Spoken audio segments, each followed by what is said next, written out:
lo de Naomi, que me lo mandó ahorita, por eso ahorita lo reviso. ¿Alguna otra duda? Ojo, nuevamente les hago el comentario. No estamos entrando a doble boots o a que si formateo la máquina y le pongo la versión de... No. Estamos hablando nada más por la máquina virtual porque, nuevamente, esto es lo menos invasivo para una máquina normal. Entonces, cosas que hice cuando no estaban ustedes. Una, le quité los CD-ROMs porque estaban los CD-ROMs de la instalación todavía y le quité el floppy, que ya nadie usa el floppy. Entonces, hasta ahí. Si ustedes quieren quitar un elemento, por ejemplo, la impresora, seleccionan este elemento y le dicen remover, ¿vale? Entonces yo aquí le doy remover a la impresora, que pues obviamente no la voy a usar. Le digo OK y todo está listo, ¿sale? Con eso mi máquina virtual tiene más o menos elementos. De igual forma puedo modificar cualquiera de sus propiedades, como la memoria, si tiene la aceleración de gráficos, etcétera, etcétera. Entonces voy a darle a la máquina virtual y ahorita que entre, le seguimos.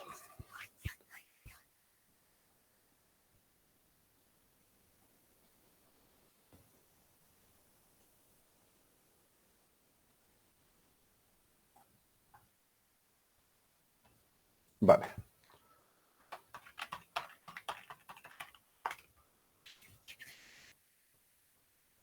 Si oyen los teclazos muy fuertes, mil disculpas, tengo un teclado mecánico y los dedos muy pesados.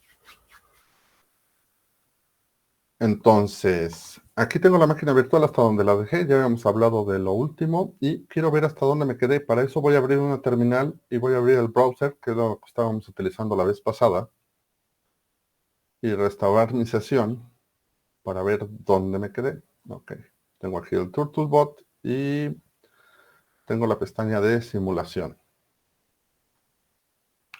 Y de este lado, si no se alcanza a ver la letra o algo, avísenme por favor. De hecho, yo creo que lo voy a hacer un poquito más grande esto. Ahorita que estoy viendo acá. Vale.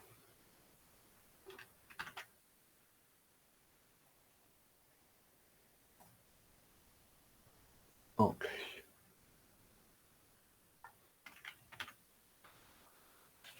Entonces, ¿cómo sé hasta dónde me quedé? Voy a utilizar otro de los comandos de Linux que se llama History. Y en este caso, le voy a decir que la salida con el pipe me lo pase a un tail. O sea, solo quiero ver los últimos 10. ¿Vale? Que no me sirven de mucho. Entonces, los últimos 20. Ok. Me quedé en la parte de instalar el robot. Hice la compilación. Editamos los alias para las variables de entorno que se necesitaban. Y lo siguiente fue nada más puras actualizaciones que hice. ¿Vale? Entonces, ya tengo instalado el robot, que sería, supongo, este. Ya hice este proceso. Ya tengo mi directorio o mi espacio de trabajo Turtlebot 3. Y lo siguiente que voy a hacer es irme a la simulación para que pueda yo probarlo. Y dentro de instalar la simulación y paquete, aquí me dice que tengo que clonar este repositorio, este completito, dentro del espacio de trabajo del robot. Entonces, cd rust2dev. Acuérdense que nosotros hicimos una carpeta, no estamos utilizando el nombre del espacio de trabajo como tal. Turtlebot 3 source. Ahí estoy ya. Y le digo que me clone este repositorio dentro de esta carpeta. Vale. Si quiero ver qué es lo que tiene lo que teníamos anteriormente, que son los mensajes, el robot y las librerías de los motores Dynamic Cell, que es lo que me pide la instalación anterior. Y ahora ya tenemos clonada la parte de la simulación. Lo siguiente que nos pide es, bueno, él lo está haciendo en una sola línea, pero sería cambiarnos a nivel del workspace y hacer la compilación. Entonces, me voy a cambiar un nivel para arriba. Ya estoy a nivel del workspace, Turtlebot 3 workspace, y voy a hacer la compilación.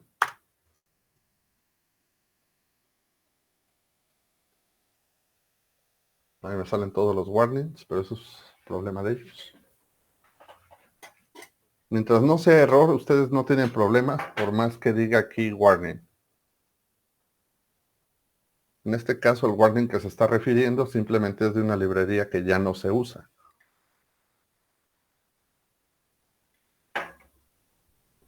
O un proceso que ya no se usa, dependiendo del warning que nos esté manejando. Y si ven, ahorita ya está haciendo toda la compilación con Gazebo y con todas las demás librerías.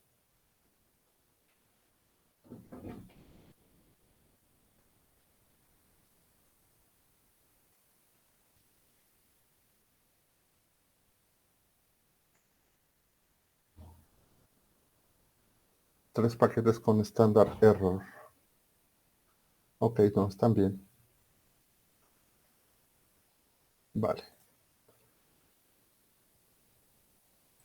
Nada más voy a checar que ninguno de estos me cause problemas. Ok. Vamos a probar esto. Para probar esto yo tengo que hacer otra vez un resource.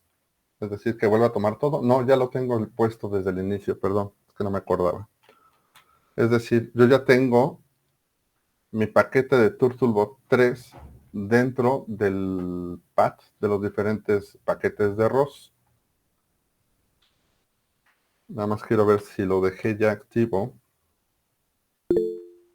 Mándeme.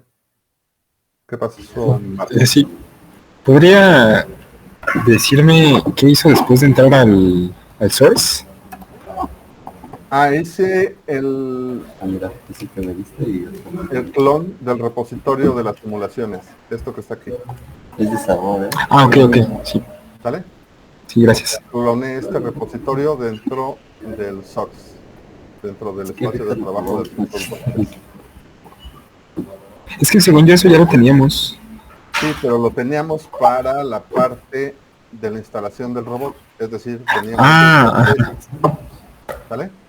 sí, Teníamos esos tres clonados. Lo que hice es, ok, ya tengo el robot, ya lo configuramos. Ahora estoy poniendo la parte de las simulaciones. Esta que está aquí. ¿Vale? sí, sí, sí, sí, gracias.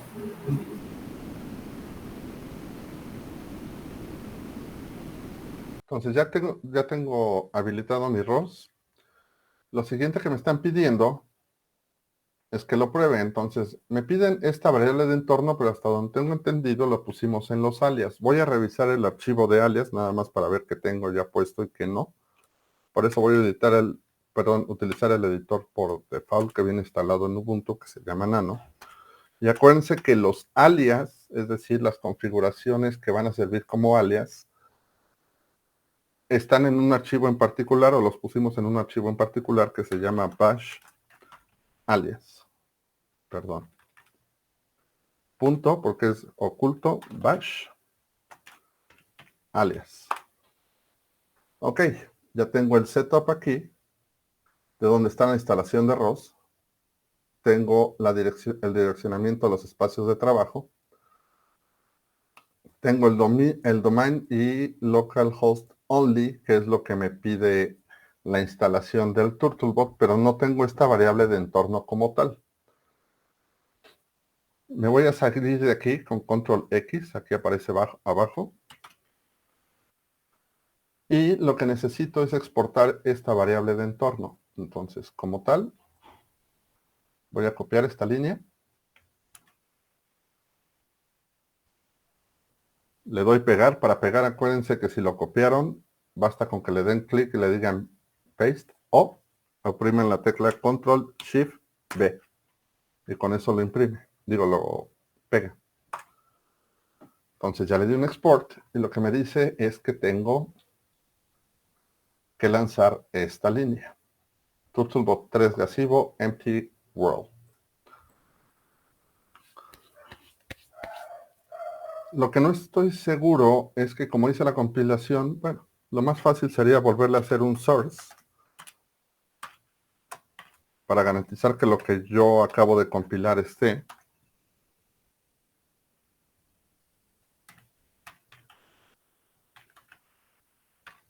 Ah,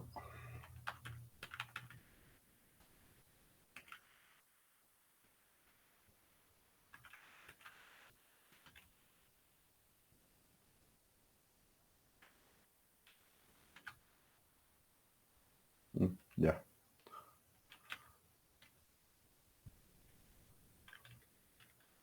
Perdón, nada más estoy checando si lo tengo o no lo tengo.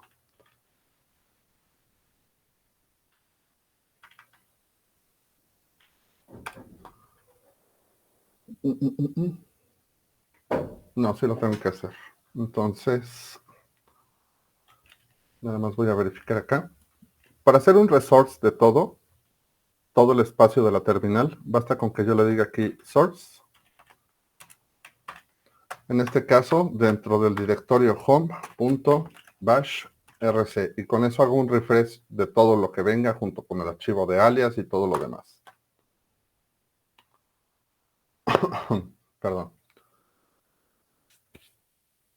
Ok, entonces ahora sí lo tengo. Lo que necesito ejecutar es ROS2 para probarlo.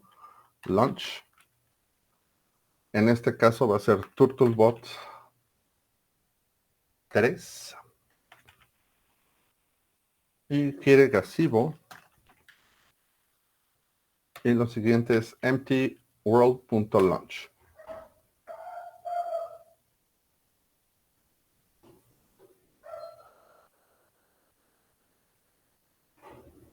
Ahí nos esperamos un poquitín.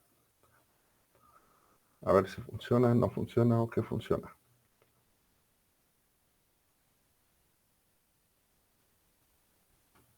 No ha marcado error ni nada. A ver.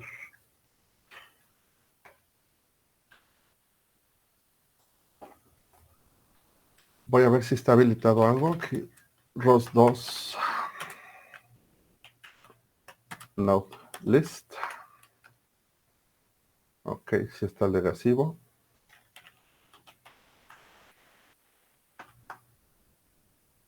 Pero quiero ver si está instalado, corriendo o qué está haciendo porque no está funcionando.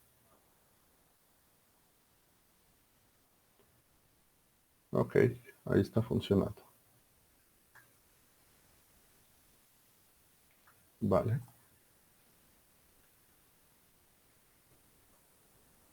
Y aquí me marca un error.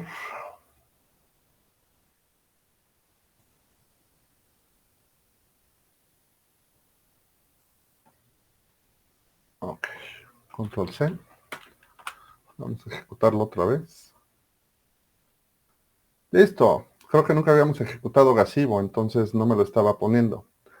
Este es el simulador por default que viene con ROS, se llama Gazebo, en donde si ven tenemos la parte de la simulación, lo que serían las diferentes pestañas que componen esta simulación, el mundo, que es como tal la simulación, los componentes de la simulación, que sería la interfase gráfica, la escena, etcétera, etcétera.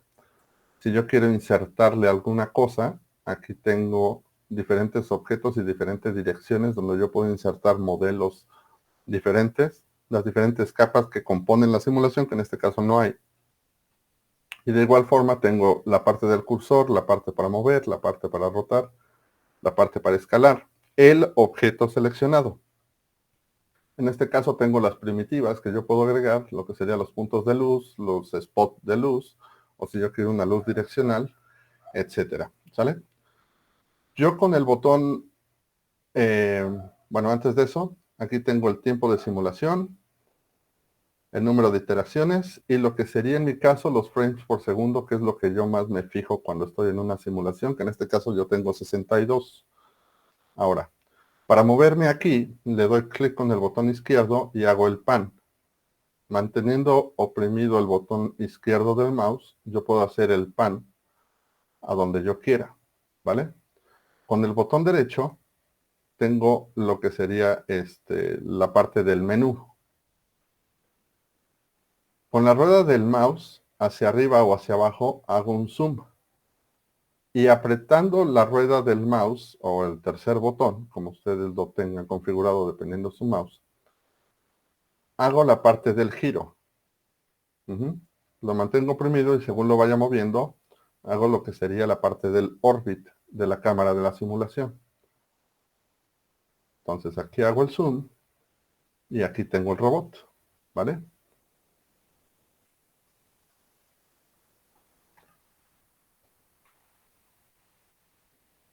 Nada más voy a probar un programín rápido. Los dos. Launch. Bueno, antes de eso.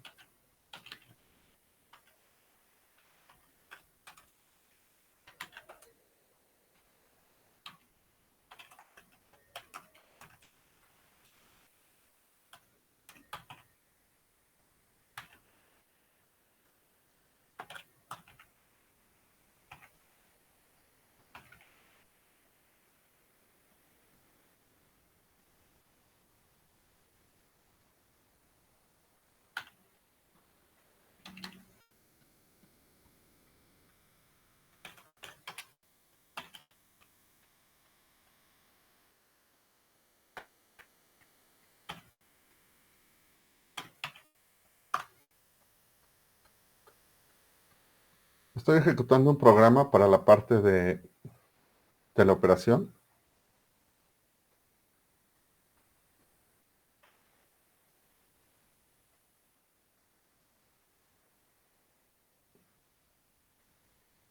Vamos a ver cómo acomodamos esto.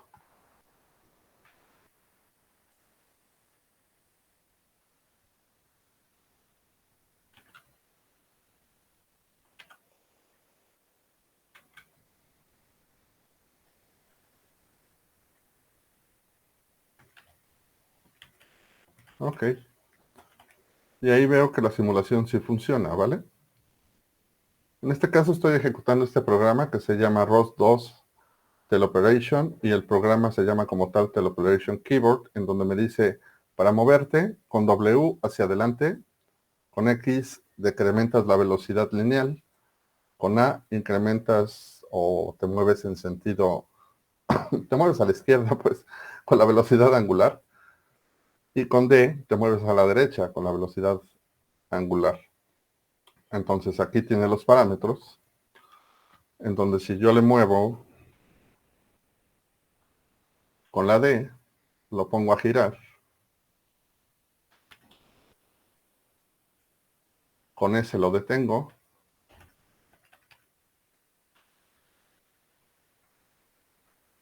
y ahí lo voy moviendo. Entonces, ROS2 está funcionando. Ya tengo yo aquí un programa funcionando, ya tengo la simulación funcionando y ya tengo el robot funcionando. Es decir, la instalación que hicimos de ROS ya está. ¿Sale? Ya no hay que hacerle absolutamente nada.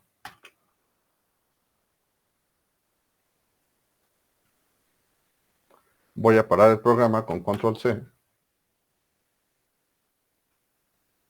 Y como les decía, hasta aquí nosotros ya podemos garantizar que nuestra instalación de ROS está funcionando y ya tenemos algo con que probarlo. ¿Vale? Ahora, si yo deseo tener un modelo por default, vamos a decir que voy a estar utilizando el waffle. Si yo deseo tener un modelo por default, lo que voy a hacer es integrarlo dentro de mi bash, es decir, dentro de mis alias. ¿Cómo se hace esto? Bueno, voy a borrar esto y le voy a dar otra vez nano. ¿Dónde estoy? Nano al archivo de alias, que sería del directorio home.bash alias. ¿Vale? Espacio de trabajo del Turtlebot 3, me muevo con las flechas. Y para editar basta con que teclee. Entonces, si yo quiero dejar todo esto junto, por ejemplo, esta es una configuración general de ROS. Y aquí le digo pegar, que acuérdense que para pegar es Control Shift B. Basta con que le ponga un comentario, como por ejemplo, modelo por default para Turtlebot 3. Y si yo quiero poner otro comentario es dominio utilizado por Turtlebot 3, ¿vale? Vamos a decir que esta línea no me sirve aquí, entonces apretando Shift, fin, Control, Shift, X, no, perdón, nope, otra vez, Control, Shift, P, y le ponemos otra vez aquí, dominio por default para el Turtlebot 3. Y modelo por default para el Turtlebot 3. Listo. Y esta es una configuración por default. Vamos a dejarlo así. Este es el espacio de trabajo. Incluso si se ponen un poquito creativos, pueden poner un conjunto de flechitas, bueno, de símbolos de gato, poner esto, y esta es configuración del Turtlebot 3.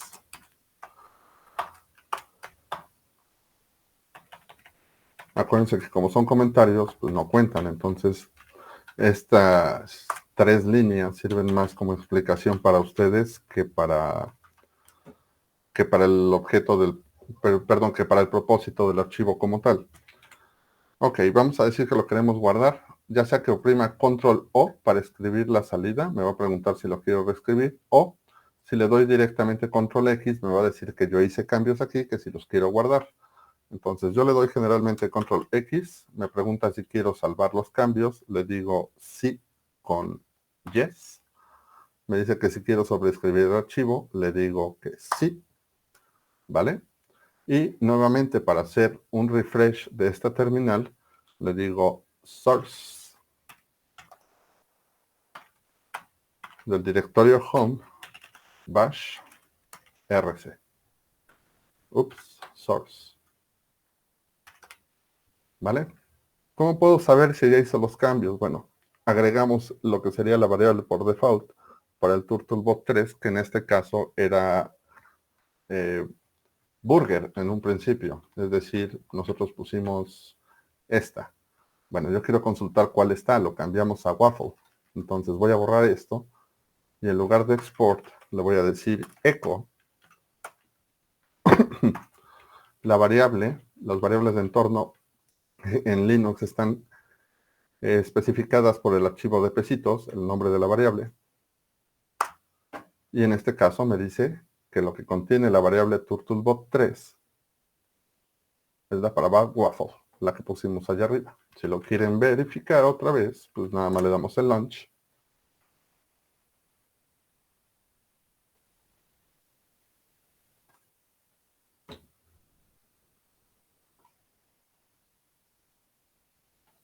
Y si ven, el robot es diferente, ¿vale? De hecho, lo que me gusta de este es que ya tiene la cámara habilitada aquí. Ok. Preguntas. Los que me van siguiendo hasta el momento, ¿ya lo tienen aquí? Sí. Sí. Vale. Ahora necesitamos una herramienta para desarrollar esto. Entonces voy a instalar Visual Studio Code.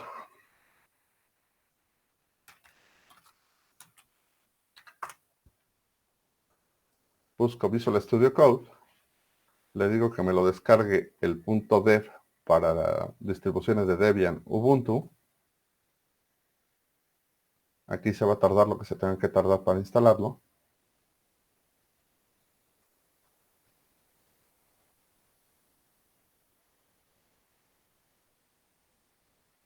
Vale. Ya tengo mi carpeta de instalación. La abro y le digo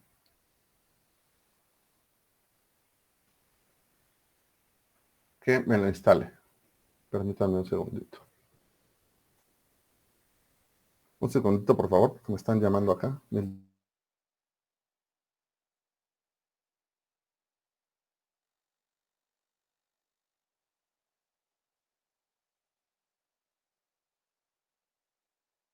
Decía, bueno, aquí ya tengo mi paquete de instalación. Me voy a ir a mi terminal. Esto está en el directorio de downloads. Entonces me voy a cambiar diciendo cd downloads para que vean que ahí está. Ahí está. Y le digo sudo, perdón, de package o debian package menos "i", que es install, y el nombre del paquete que quieren instalar, que en este caso es code, ta, ta, ta, ta, ta, ta. Nombre de usuario, rk2.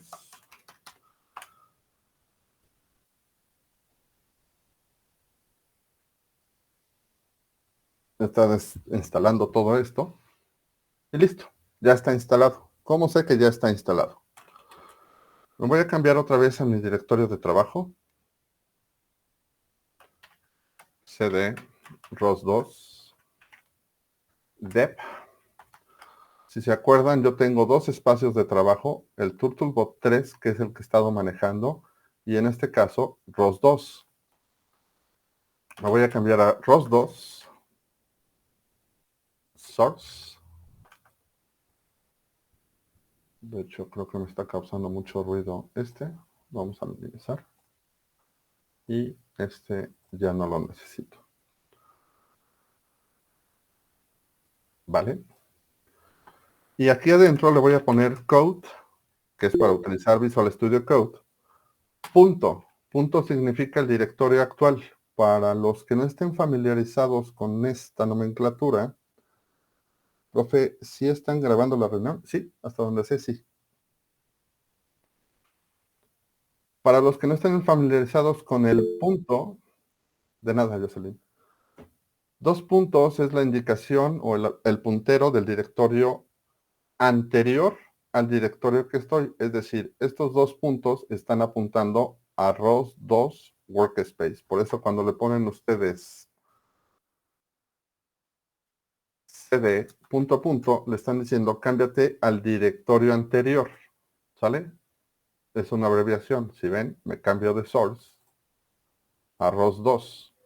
cd punto, o mejor dicho, el punto, hace referencia al directorio actual. Entonces, cuando yo me cambio, perdón, cuando yo digo code, punto, le digo que inicialice Visual Studio Code en el directorio en el que estoy. ¿Vale? Como es la primera vez que estoy utilizando Visual Studio Code, pues me va a hacer que haga todo el setup inicial. Me dice que si quiero confiar en este directorio, le digo que sí, es mío. Me va a decir de qué color quieres mantener esto, pues de este color, o le pueden dar un browse por los diferentes temas que hay, pueden ponerlo light, en alto contraste, que me chocan los altos contrastes, o utilizar el dark. Si no, pueden hacer, existen diferentes eh, temas para Visual Studio Code, pero yo voy a dejarlo así. Lo siguiente que les pides, mándeme Naomi. Tengo una pregunta. Por Sí, ejemplo, el Visual Studio Code se sincroniza con GitHub. Ay, perdón, es mi pajarito. Siempre que hablo sí, no te empieza a gritar. preocupes. Entonces, por ejemplo, si empezamos a... Pollito. Estoy gritando, perdón. O sea, mi pregunta es que si siempre tenemos que estar instalando Visual Studio cada vez que hagamos una máquina virtual, o por ejemplo, pudiéramos hacer nuestro código desde nuestra computadora Windows, subimos ese código a Git y desde Git lo podemos bajar de la virtual. De hecho, ahí, eso es lo que vamos a estar trabajando.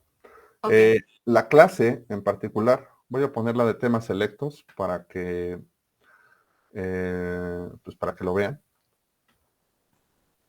Nada más déjenme ver dónde la tengo. Mm, mm, mm, mm, mm.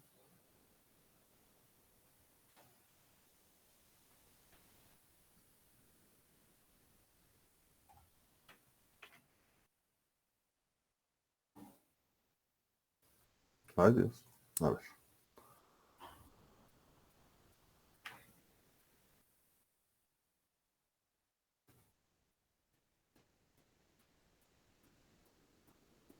Dos segundos porque no lo encuentro. Entre todos los repositorios que tenemos aquí volando, no lo encuentro. Ok. ¿Cómo vamos a trabajar, por lo menos el curso?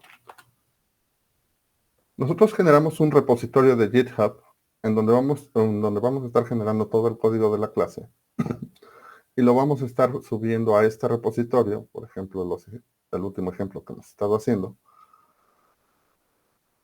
Entonces aquí van a tener, por ejemplo, y no he subido el de la clase anterior. Bueno, sale.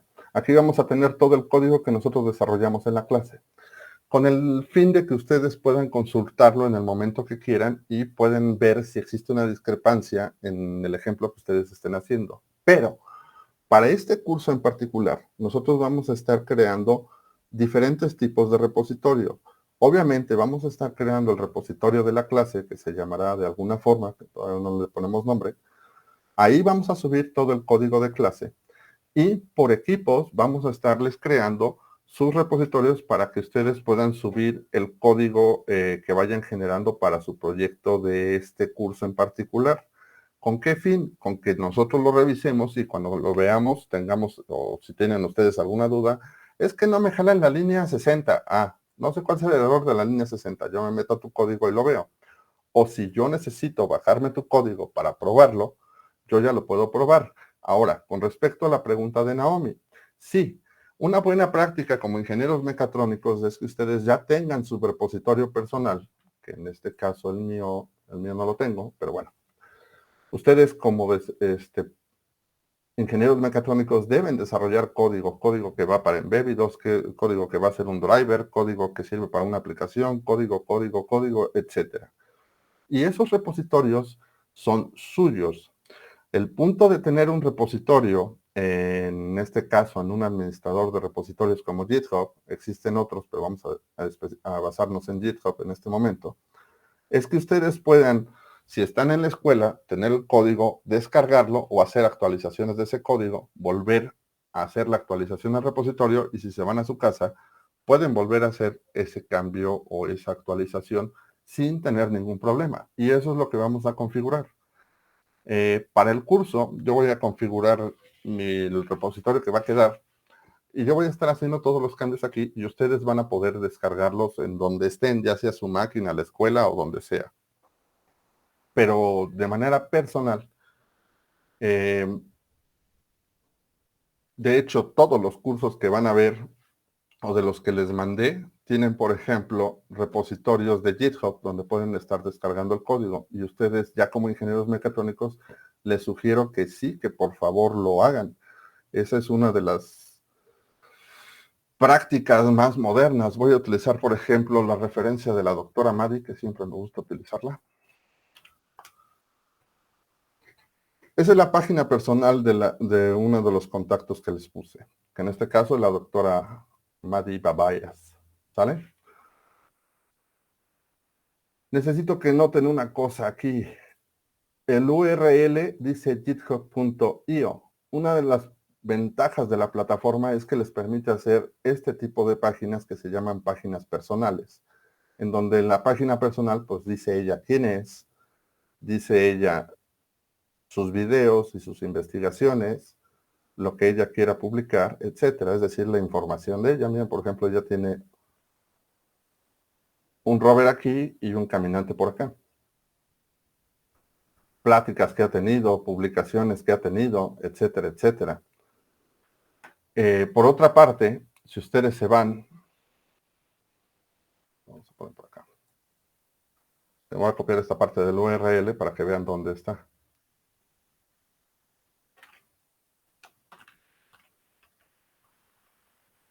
Si ustedes se van a su usuario, este es el repositorio de donde se encuentra el código público o privado, porque pueden tener repositorios públicos o privados de la doctora Madi Bayas, ¿sale? En donde si ven, por ejemplo, su curso de robótica moderna, ustedes le dan aquí, ella ya les da una descripción de lo que necesitan, ¿vale? dónde está el video de introducción, dónde está el sílabus de su curso, etcétera. Si ustedes se van, por ejemplo, al proyecto de la NASA del Open Robert,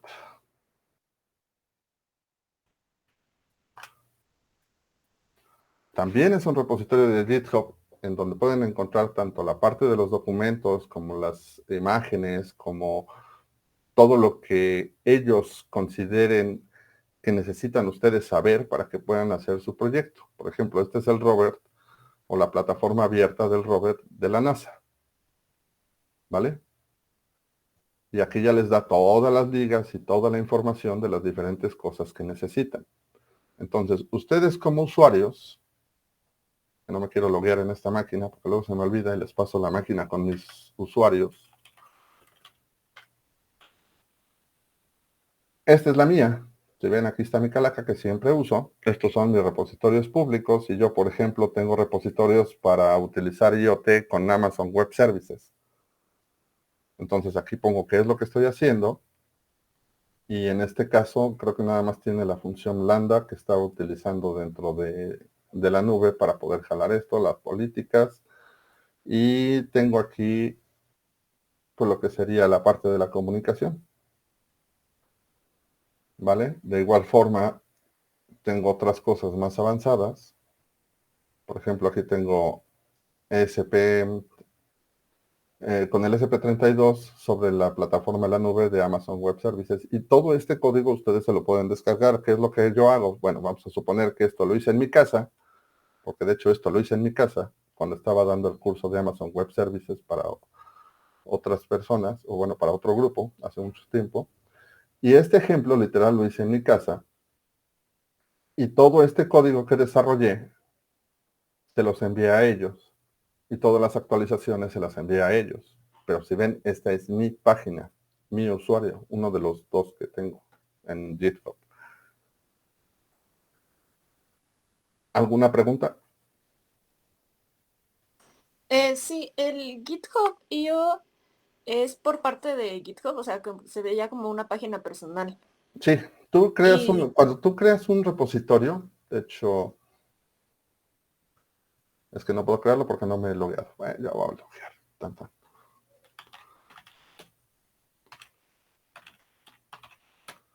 De hecho, bueno, sí.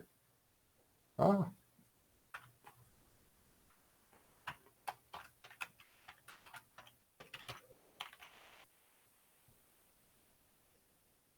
como les digo que este es mi usuario que utilizo para este efecto, no es el que utilizo para mi chamba, pues este sí puede irse así. Entonces, cuando tú creas un repositorio, tú puedes utilizar tu nombre de usuario, .github, es que, sí, me olvida el nombre. Doctora Madi, github.io.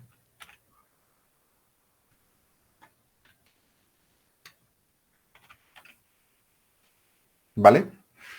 Tú pones un repositorio con este nombre, pero este es un nombre, ¿cómo se dice? Este es un nombre reservado. Tú nada más puedes crear un solo repositorio para poner tu página personal. En el momento en que esto lo cree, va a tomar este repositorio como mi página personal y yo lo puedo mandar, literalmente mandar como la doctora Madi acá.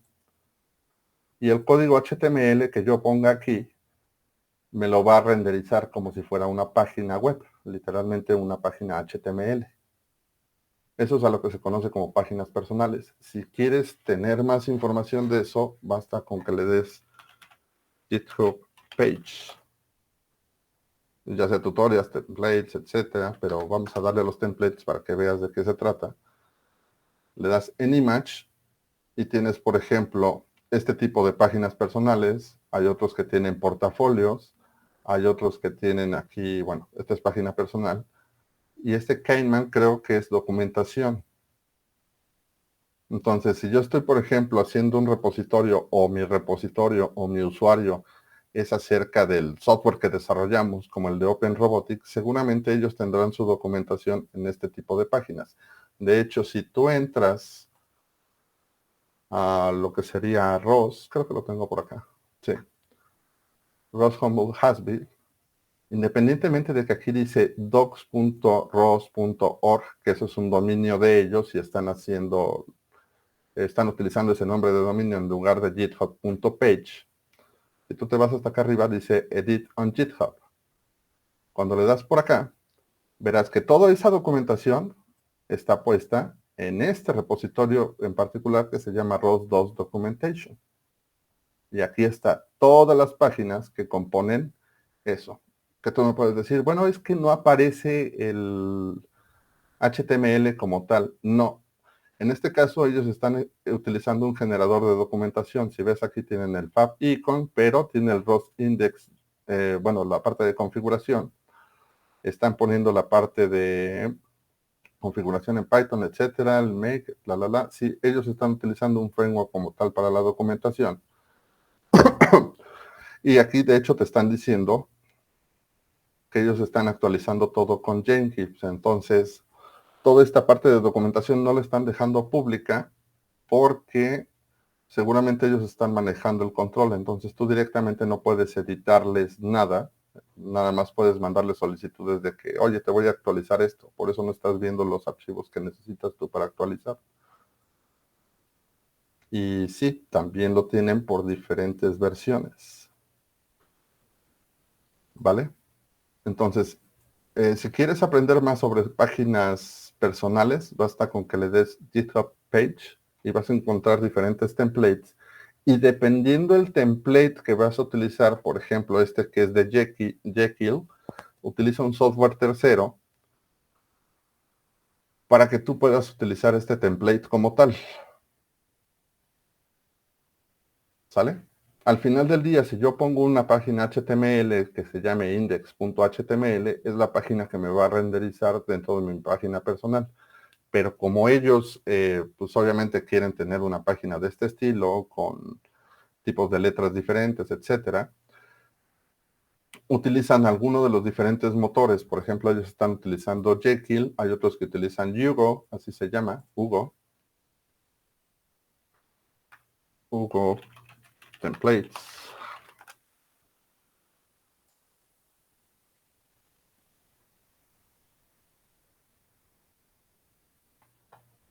Y tú puedes, por ejemplo, utilizar cualquiera de este tipo de templates, pero necesitas el motor Hugo.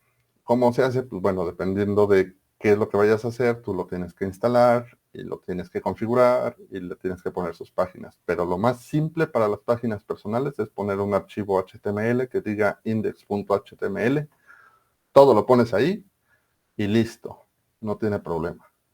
La doctora Madi como tal, no sé qué esté usando, pero por aquí debe estar su página personal. Aquí está, de hecho. Y ella está utilizando HTML puro. Es lo que te digo. Tú tienes aquí tu página dentro del repositorio que se llama su nombre de usuario, como tal, Madi Bias, etcétera. Ella agrega la extensión .github.io, que es lo que te pide GitHub para que tome este repositorio como una página personal.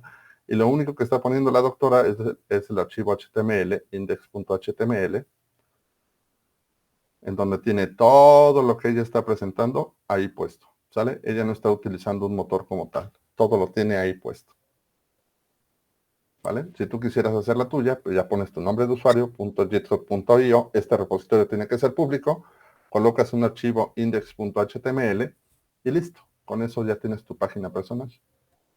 Sí, gracias. De hecho sí lo tengo y justo lo tengo en HTML y también está en GitHub, pero lo había subido a otra página que se llama Netlify como para tener el dominio, por decirlo Ajá. así, pero pues está mejor en GitHub, ya nada más le paso mi HTML al .io y ya se va a poner bonito.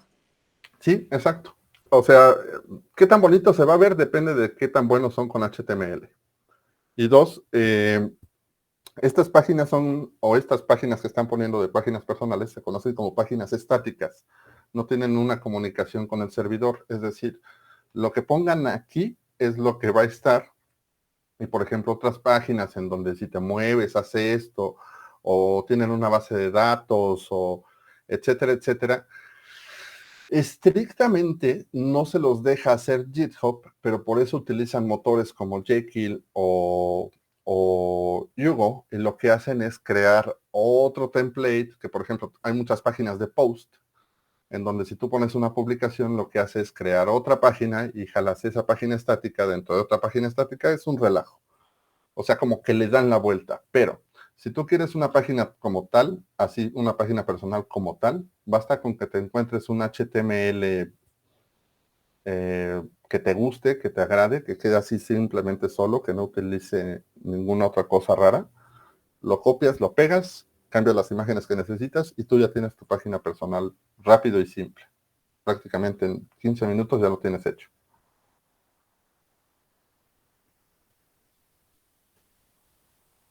¿Dudas? ¿Más dudas?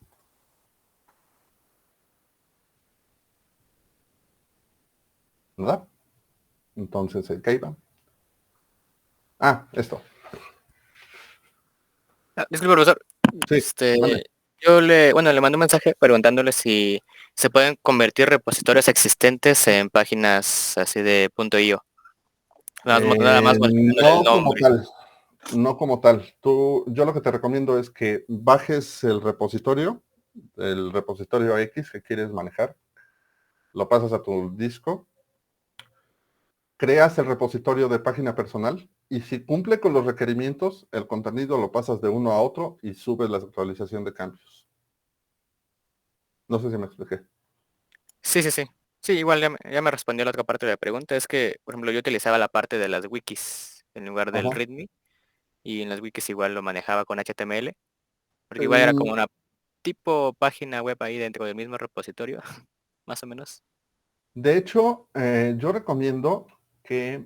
Ahora te pongo. A ver, primero dale cancelar a esto. No, ya. Lo que se refiere a su compañero es que un repositorio como tal, vamos a utilizar... Quiero la clase.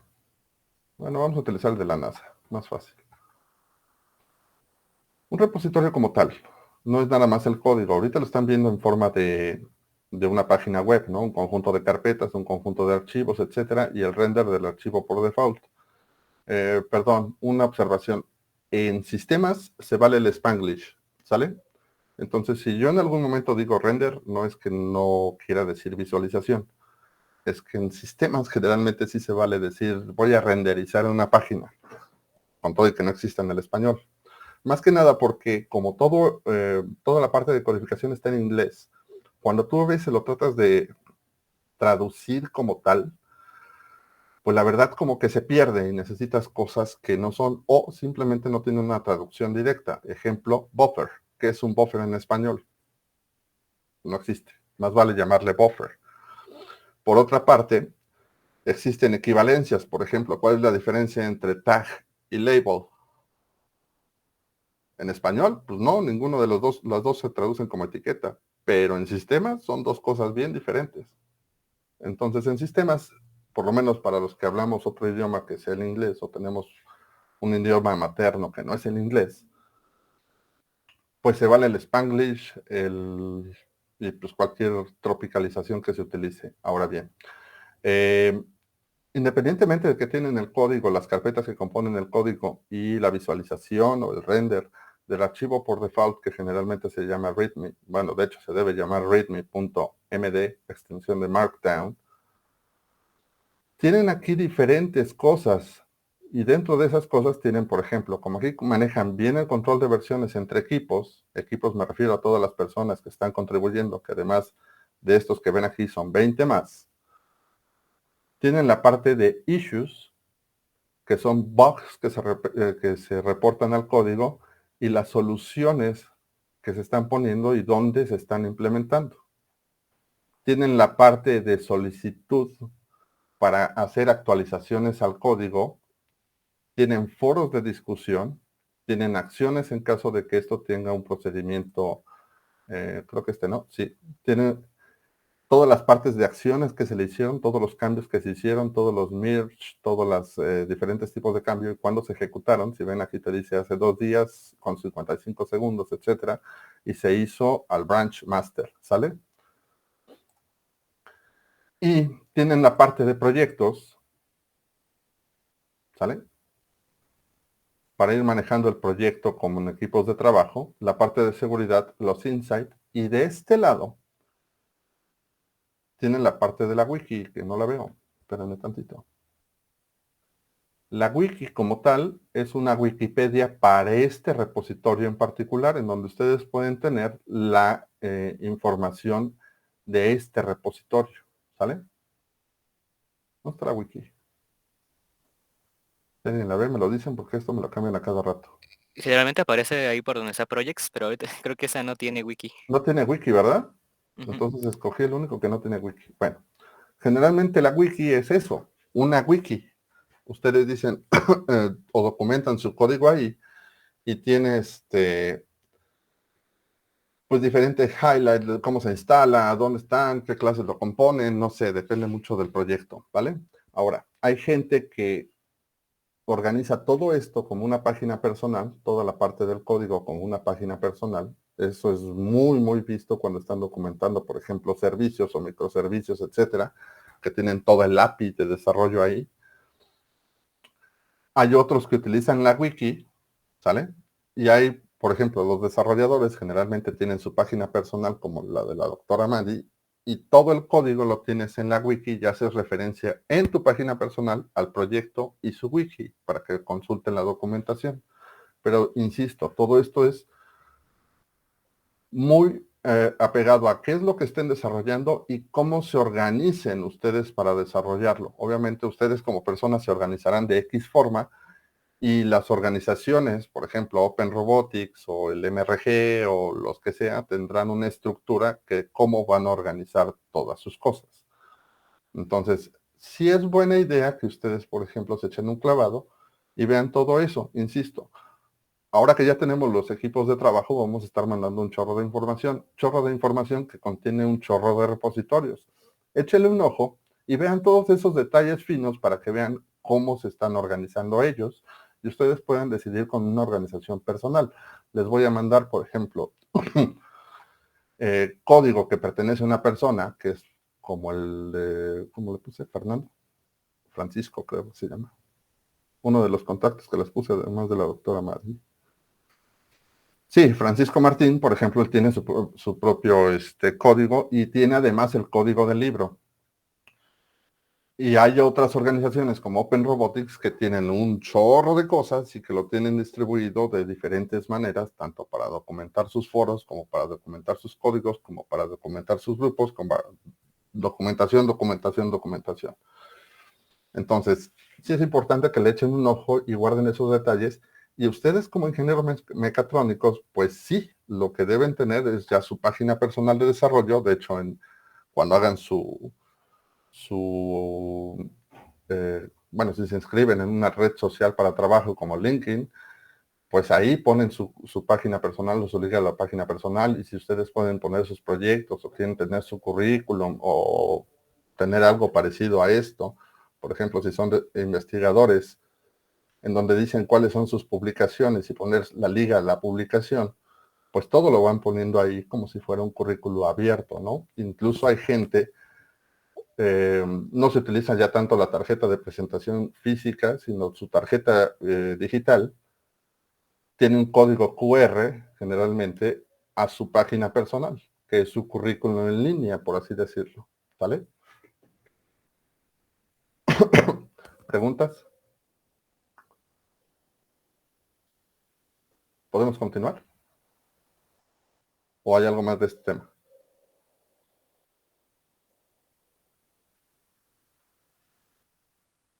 Vale, entonces vamos a seguir.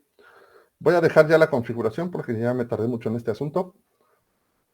Y ya va a dar la una. Entonces, por el momento no me va a interesar esto, entonces lo cierro. ¿Qué es lo que me interesa de aquí? Bueno, ya tengo abierto Visual Studio Code a la carpeta de desarrollo. Ok, maravilloso. Pero no puedo ejecutarlo como tal o no me conviene ejecutarlo como tal. Me voy a ir a este iconito que tiene como 4 cuadritos, que es la parte de las extensiones. Y le voy a decir que voy a instalar extensiones que necesito para trabajar. ¿Qué extensiones necesito para trabajar? En primer lugar, Python. Ya sea que le den aquí y que les diga aquí está la parte de Python, le dicen install, ¿vale?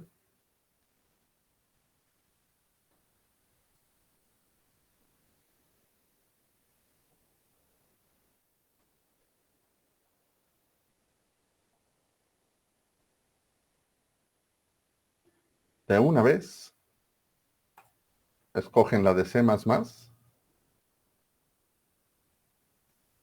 Ahorita nos vamos a la configuración de Python. Es que cuando termina de instalar, aquí les hace otra cosa, pero bueno. Y le dicen install, ¿vale? Conforme nosotros vayamos instalando cosas, aquí arriba se nos van a poner cosas. En este caso son las populares, las recomendadas, que ahorita lo voy a quitar, para que no me haga yo tantas bolas. ¿Vale? Voy a instalar otra más, que se llama ROS. Es esta de aquí arriba.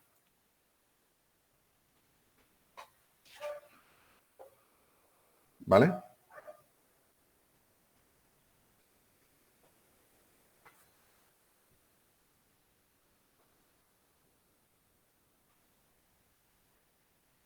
Esta es para ROS 1, pero por lo menos me pone la gramática como debe estar. Se supone, según estuve consultando al autor, que ya estaba trabajando en una actualización para ROS 2, pero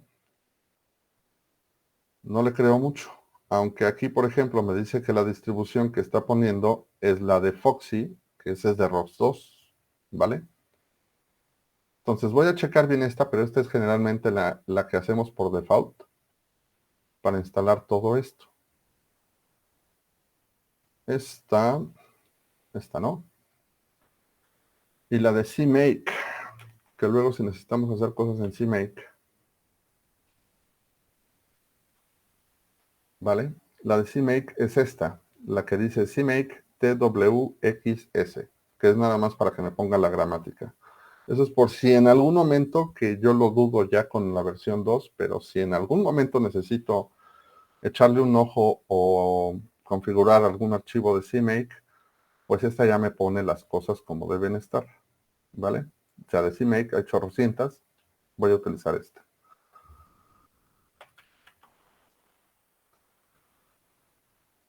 ¿Solo CMake, no CMake Tools? No, CMake Tools, eso si quieres compilarlo desde ahí. Pero generalmente nosotros no compilamos desde ahí, compilamos desde consola. Entonces yo lo único que estoy utilizando esta que es la más chiquitita, es nada más para que me reconozca la gramática, es decir, me lo ponga en colorcitos. Ok, entonces solo sería esa, el de Ross y ya, o Aquí falta te lo otro. pongo, mira, ahí tengo estas, ¿vale? Aquí Ah, ok, tengo ok. esta, bueno, esta de Pylance lo pone con la de Python y tengo la de ROS, ¿vale? Sí, sí, gracias.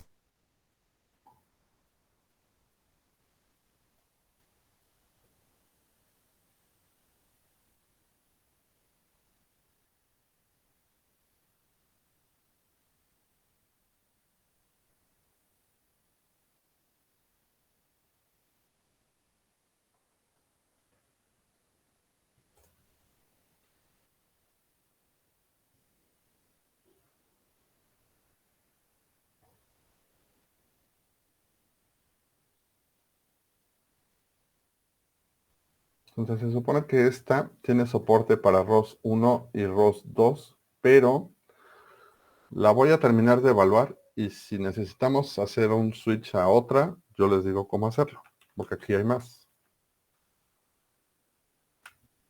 ¿Vale? Los snippets como tal no los vamos a utilizar. Prefiero que mientras estamos aprendiendo, ustedes lo vayan. Mientras estamos aprendiendo, ustedes aprendan cómo hacer esto, porque si utilizan el snippet como tal, pues ya dices, pum, y te pone todo, ¿sale? Si después ya veo que ustedes están trabajando bien, pues ya le colocamos ese snippet, que es para que nosotros podamos generar, bueno, hacer los templates de código más rápido, ya nada más es llenar las cosas y listo. Pero por lo mientras este lo vamos a dejar así. ROS y creo que eso sería todo, ¿vale? En dado caso de que yo necesite instalar algo después, pues ya les haré la aclaración.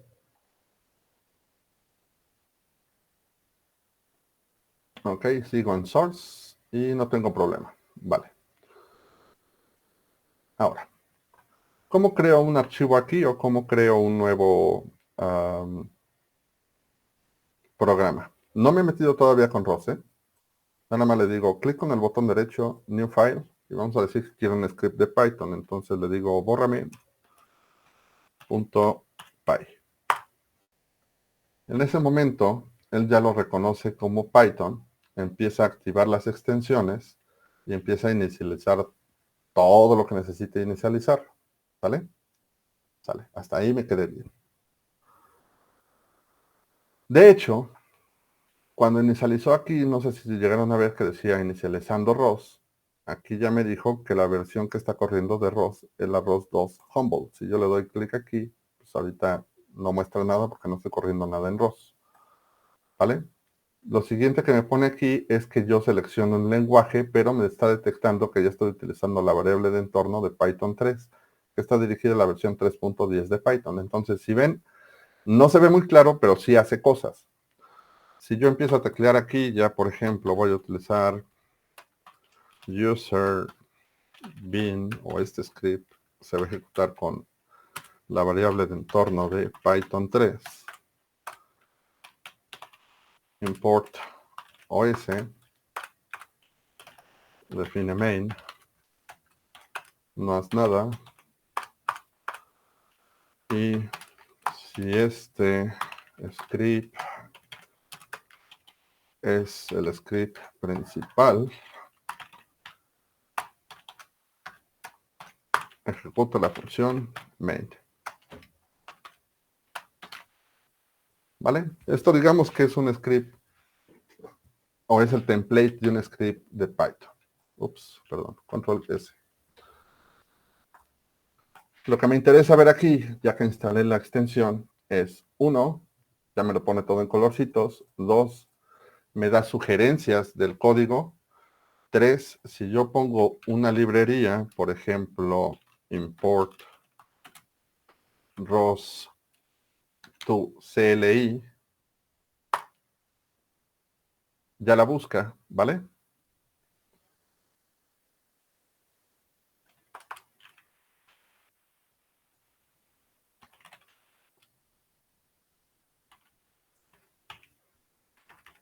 Entonces, hasta ahí vamos a acabar con nuestra configuración inicial. Lo otro que quedaría es si nosotros queremos agregar algún alias en particular para estar trabajando de manera rápida. Por ejemplo,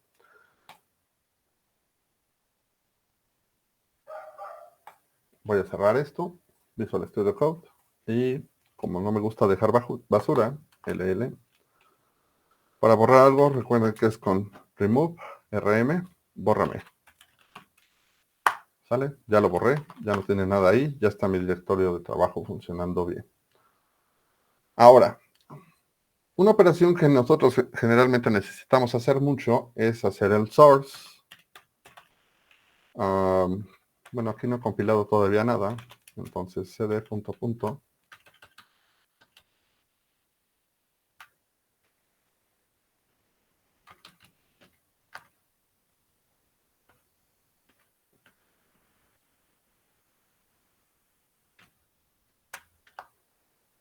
Sale, ll.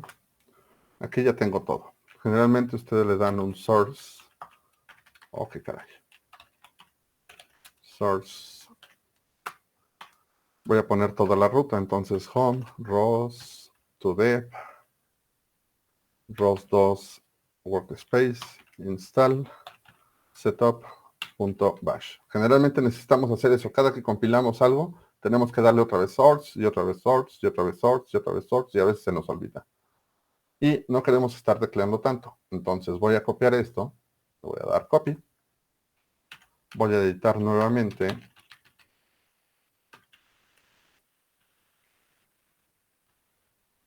mi archivo de alias.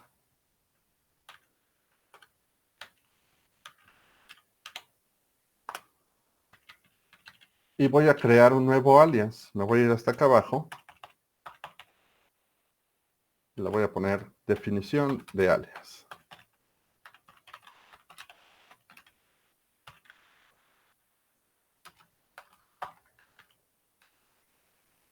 ¿Cómo creo yo un alias? Bueno.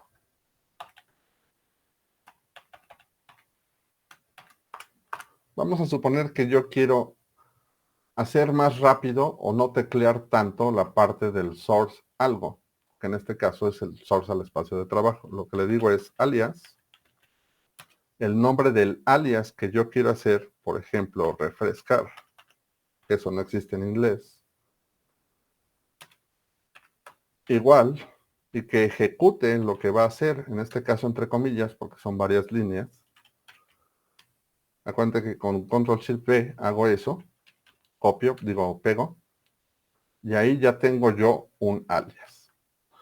También quiero un alias para refrescar la terminal. Entonces, terminal, RFS, o mejor reset, terminal. ¿Qué quiere decir el reset terminal? Que voy a poner un source al archivo .bash rc. ¿Por qué lo pongo yo con una ruta absoluta, es decir, desde el home? Porque no sé dónde voy a ejecutar este alias. Entonces, si estoy metido en el directorio de trabajo y solo le pongo source.bashrc, pues me va a decir que no encuentra el archivo, entonces le doy la ruta completa. Lo mismo con el refrescar. Si yo voy a hacer un refrescar, no sé en dónde esté parado. Entonces le doy la ruta completa de dónde lo tiene que hacer. Si no, pues no encontraré el archivo y me marcaría un error. Vamos a suponer que quiero esos dos alias. Perdón. Le voy a dar control X para salirme. Me va a decir que si quiero guardar los cambios. Le digo que sí. Sobreescribo. Enter. Listo. ¿Ya están los alias? No. Necesito refrescar la terminal y todavía no puedo utilizar el alias, perdón. Entonces le digo, bueno, ya lo busco aquí.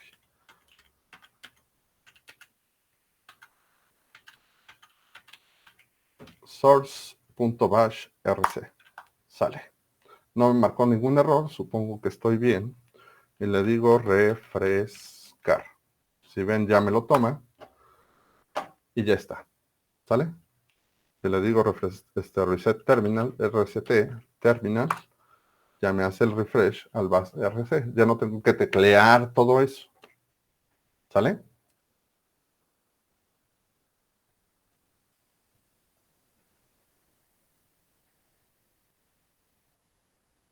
Otro alias que se utiliza mucho. Dejen si lo encuentro por aquí de una vez.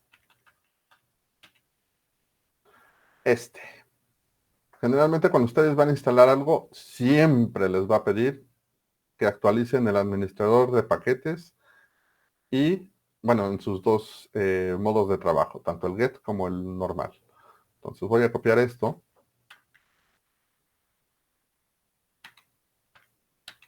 Voy a editar mis alias y aquí por donde están mis alias le voy a agregar uno nuevo. Alias.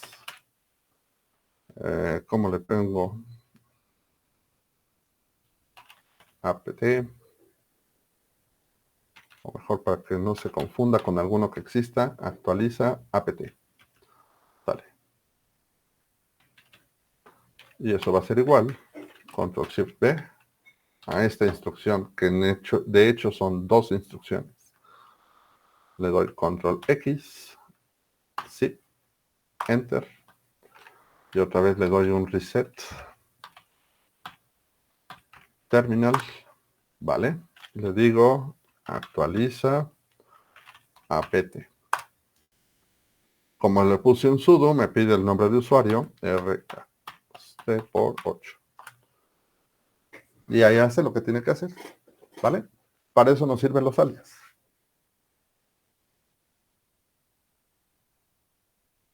¿Ok? Ojo que nada más le di actualizar. Lo que me está diciendo aquí abajo es que si quiero hacerle un upgrade a los paquetes, o en este caso a dos paquetes que encontró que se pueden subir a su siguiente versión, ¿vale? ¿Preguntas hasta aquí? Mándeme, Omar. ¿Puede mostrar otra vez el último alias Claro. el último que pasó?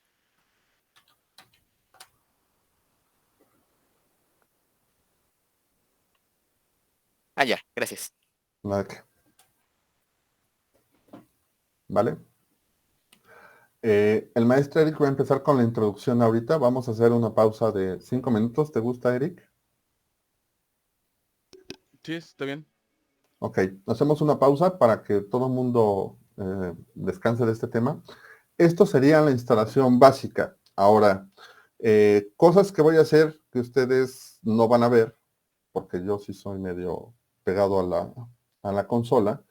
A mí no me gusta usar Nano, por eso luego me confundo con lo que tengo que hacer. Si yo uso Nano, me pierdo. Yo soy más de Vim, o sea, de esto. Pero no tengo Vim instalado. Entonces yo voy a instalar NeoVim. ¿Por qué? Pues porque para mí es más cómodo. Estrictamente para la clase no lo necesitan absolutamente para nada. Si en algún momento, fiesta, etcétera, o evento infantil con ingenieros, quieren ustedes presumirles que son bien buenos, si quieren les doy un poco de introducción a Vim. Pero yo lo voy a instalar y configurar porque luego ando haciendo cosas que necesito probar antes y no soy mucho de Visual Studio Code. Yo soy más de andar pegando teclazos.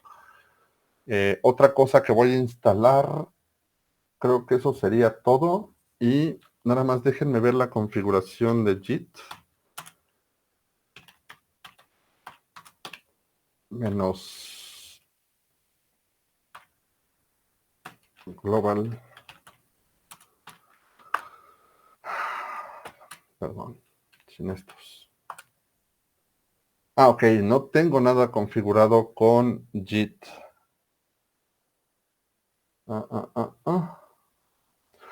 Vamos a hacer una cosa, les voy a pasar el JIT que tengo yo, nada más déjenlo busco rápido. La configuración general para que no sea tanto relajo. Y ahorita les digo cómo se configura esto. Pom, pom, pom, pom, pom, pom, pom. Pom, pom, pom, pom, pom, pom, pom. Creo que lo tenía aquí. Tan, tan, tan, tan, tan.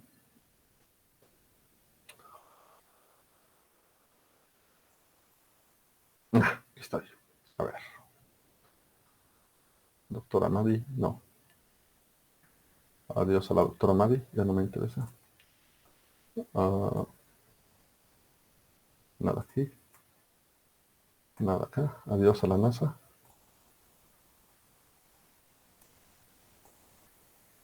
Este tampoco me interesa, que si no me hago bolas con tantas pestañas.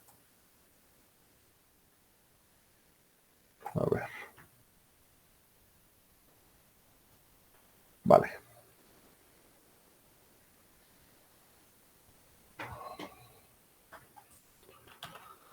En Linux, todos los archivos de configuración, todas las configuraciones que hacemos, generalmente quedan archivos ocultos, es decir, cd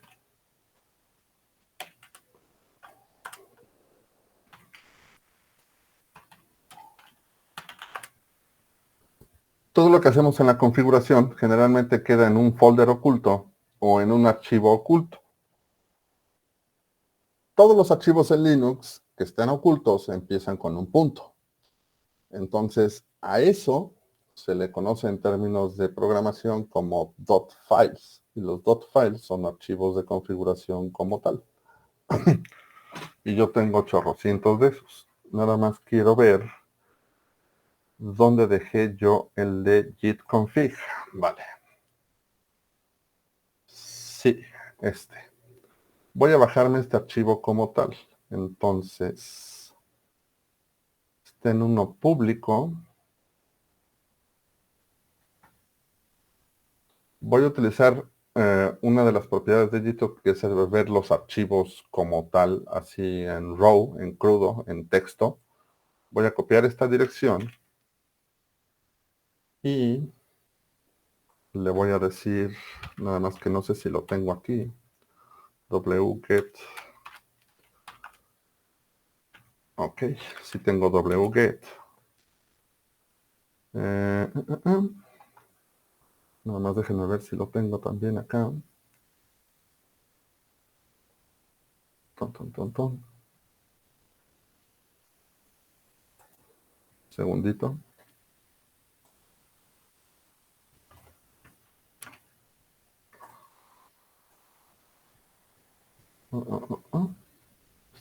.files m.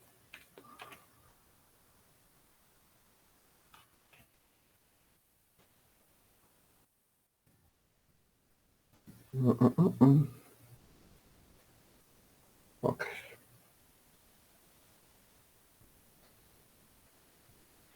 Entonces, nuevamente, voy a copiar esta dirección. Ahorita se las pongo yo, no se preocupen. Oiga, no puedo. Pues sí, ahorita se las pongo yo. wget, la dirección de la cual voy a tomar, ¿sale? En este caso, así. Y ya le voy a decir que me copie el archivo gitconfig. Esto es para no estar tecleando tanto. Vale. Ahí ya lo tomó de la red. Agarró el archivo crudo y lo puso.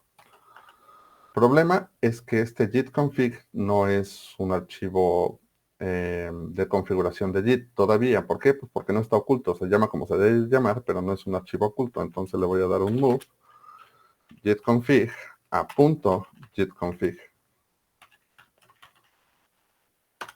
¿Vale?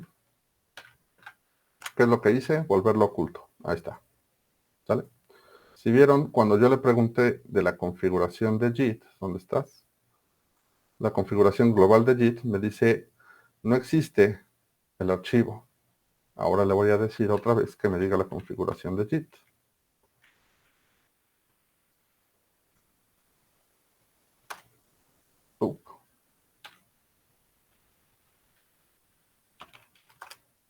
Ahí está.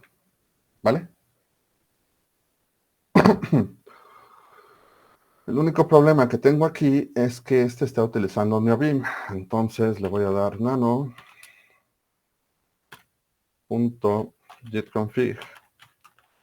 ¿Por qué estoy haciendo esto? Porque cuando les ponga el repositorio de la clase va a venir ese archivo gitconfig para que ustedes ya lo puedan usar. ¿Vale? Y le voy a decir que en lugar de el editor, en lugar de que sea NeoBeam, que sea Nano. Control X, yes, sí. Ahora sí. Gitconfig menos global menos E para editar. Y ya me abre Nano. Sale. Entonces, eso es lo único que tenemos que ver. En este caso, aquí está mi nombre de usuario.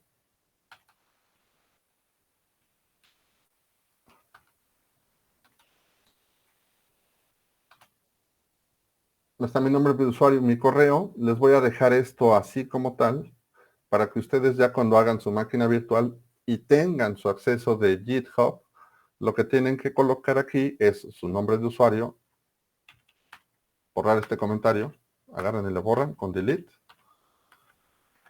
ponen su nombre y el correo con el cual se registraron en GitHub, por ejemplo.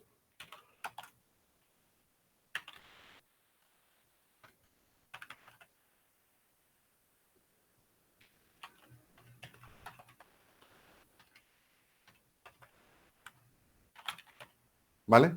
Con eso ya quedaría su configuración de GitHub. Lo único que tienen que hacer es editar este archivo y colocar su nombre y su correo electrónico con el cual se registraron en GitHub. ¿Vale? Y nada más para que no lo tome ahorita. Control X, guárdalo, ciérralo y ya está. Este archivo de configuración se los voy a mandar en el momento que publiquemos el repositorio de la clase. Lo único que tienen que hacer es que este archivo de configuración lo seleccionan, se va a llamar gitconfig, le dicen row, copian esta dirección y también en el mismo archivo o en el mismo repositorio, mejor dicho, les voy a poner la instrucción para que lo bajen, que es esta. wget y el archivo, ¿vale? ¿Preguntas?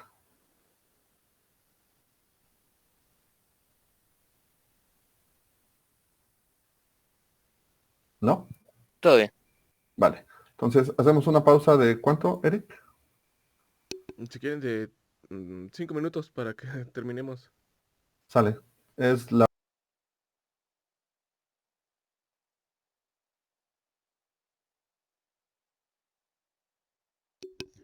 Bueno, para que acabemos la sesión del día de hoy, vamos a comenzar.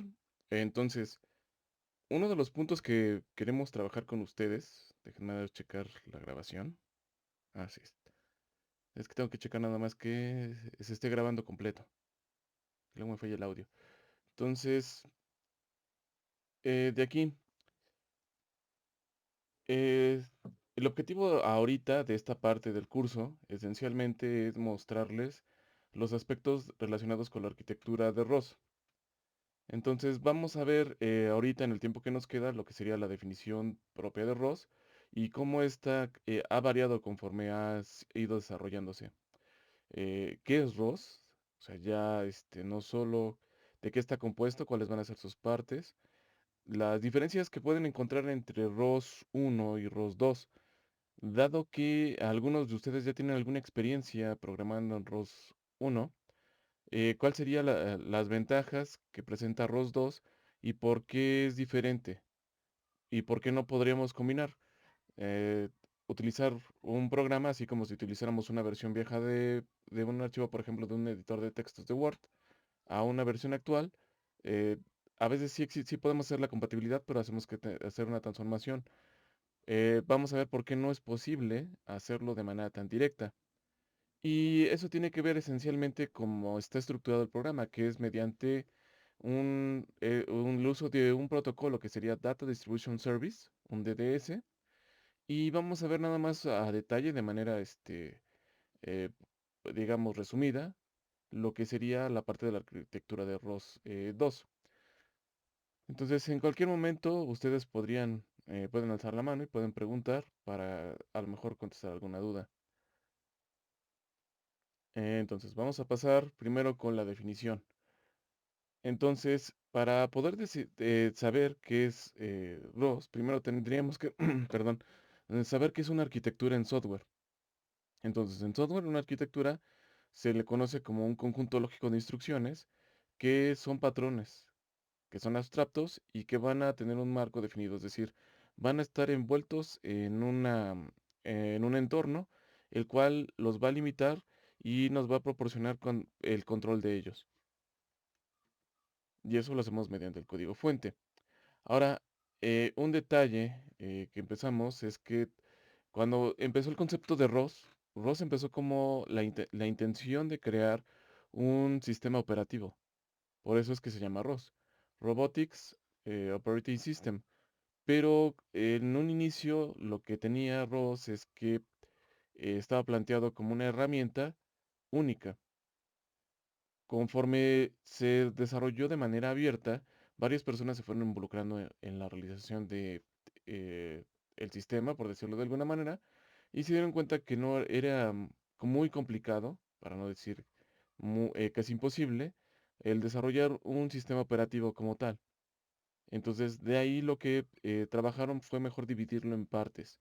Entonces, ROS dejó de ser un sistema operativo como tal y se convirtió en un conjunto de elementos, los cuales su función principal es establecer comunicación entre elementos, tener marcos de herramientas locales y globales que permitan hacer una gestión de dependencias, es decir, que se encarguen de diferentes cosas.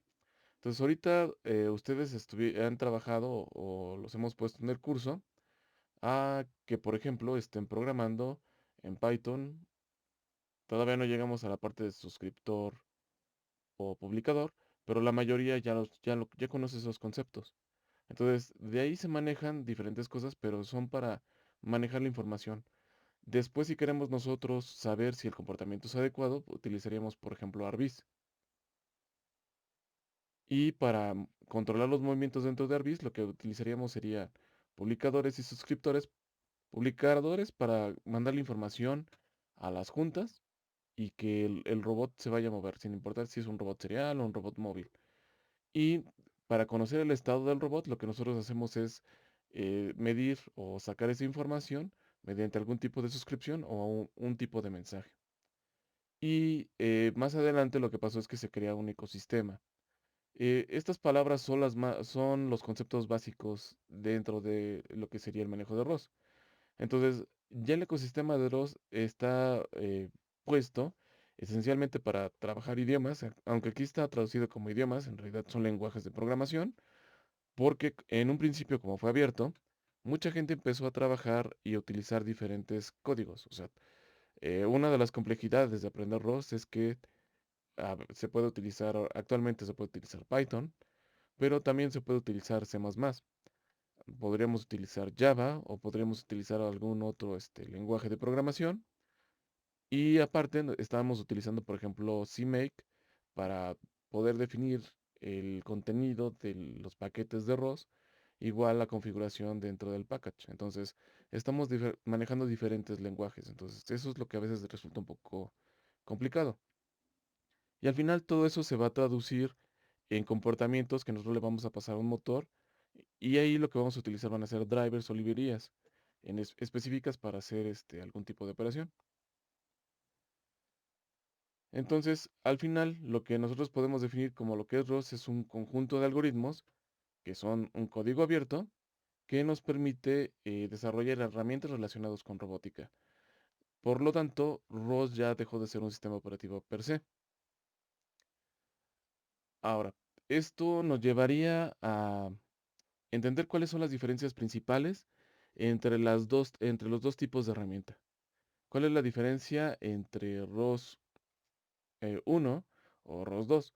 Bueno, en un inicio ROS era un desarrollo para únicamente utilizarse en proyectos académicos. El más famoso de esos proyectos académicos era el Robocop, donde lo que se hacía era programar robots para que jugaran fútbol, entre ellos hacer una competencia, y después se fue trasladando al área de servicios.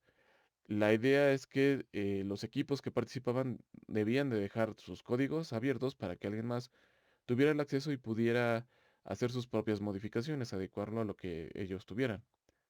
Pero seguía siendo dentro del ámbito académico. Es decir, si ustedes quisieran utilizar esa información para utilizarlo en un robot en una empresa, por ejemplo, en una planta de soldadura, no podrían utilizarlos. Entonces, eso lo que abrió la necesidad es que se creara el protocolo de ROS 2. El problema es que como ROS 1 fue hecho entre varias personas, es decir, entre varias manos, no está totalmente ordenado. Entonces, la parte de ROS lo que busca en ROS 2 es que el sistema puede ser utilizado en aplicaciones industriales utilizando el protocolo DDS. Entonces, esta imagen se los puse a sus compañeros del tema selecto, donde están las diferentes placas. Entonces tenemos una placa una capa, perdón, del sistema operativo, una capa del middleware, del layer, y una aplicación. Ahora, la aplicación donde se va a correr ROS va a ser en la capa de aplicación. Y eh, generalmente aquí lo que nosotros vamos a necesitar es un master. En ROS 2 no necesitamos un master como tal, simplemente tenemos una capa de aplicación que es totalmente abierta. En ambos casos vamos a utilizar una librería cliente, la cual nos va a permitir comunicar diferentes cosas. Aquí se dan cuenta, simplemente se manejan dos librerías, pero aquí la placa de abstracción maneja el protocolo DDS. Lo vamos a ver un poquito más adelante para que se entienda un poco mejor.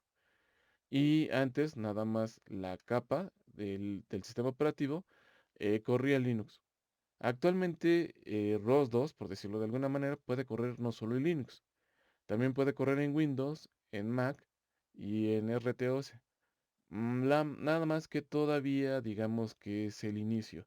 Entonces, a pesar de que ustedes podrían instalarlo en Windows o en su Mac, todavía tiene ciertos detalles. Entonces, la única sistema operativo en el que todavía sigue corriendo de manera estable y que es recomendable que ustedes lo usen, seguiría siendo Linux. Ahora, ¿qué nos lleva a que tener estas dos configuraciones? Por ejemplo, en ROS, yo lo que tengo aquí, estoy corriendo un nodo que sería el del TurtleSim. Y aquí simplemente lo que le estoy mandando en esta ventana al correrla es que me abra esta aplicación de nodo donde yo tengo una parte visual, donde yo puedo simplemente observar un espacio de trabajo y una tortuga. Por eso tuve que abrir otra ventana y lo que hice fue correr aquí otro nodo donde este nodo yo puedo controlar a la tortuga mediante dando la instrucción con las flechas de mi teclado. Ahora, para que estos dos elementos se conecten, tienen que estar conectados a un máster. Entonces, esa es una de las diferencias importantes que hay con ROS. ROS, forzosamente necesitamos correr un máster. Es decir, este enfoque es un enfoque centralizado, donde si no tenemos el máster, simplemente no podemos generar los nodos. Al no poder generar los nodos, tampoco podemos correr tópicos o hacer interacción entre elementos. Entonces, la sesión pasada, a los que estuvieron, cuando terminamos de instalar ROS 2, terminamos Humble, lo que hicimos fue hacer la prueba, de hecho ahí viene, donde aquí se dan cuenta estamos corriendo simplemente con el comando ROS2, corremos la parte de nodos relacionados con la librería de C++ y estamos haciendo un publicador, un talker. El talker lo que está haciendo aquí es que nos está mandando un mensaje y nos está listando. Y la otra parte de la prueba que nos pide es correr aquí la parte de run y estamos corriendo el ejemplo de los nodos, pero ahora lo estamos haciendo con la parte de Python. Y aquí lo que estamos programando es un listener. Entonces, está escuchando o está viendo lo que está publicando el hablante y nos lo está presentando. Si se dan cuenta, lo único que necesitamos hacer en ROS2 es indicarle que nos corra nuestra aplicación. No necesitamos de un máster. Y es más, ahorita no lo hice y se me ocurrió hace rato a lo mejor ponerlo como ejemplo, pero ustedes pueden tener su Talker, pero podrían abrir otro y volver a empezar desde 1 a 16.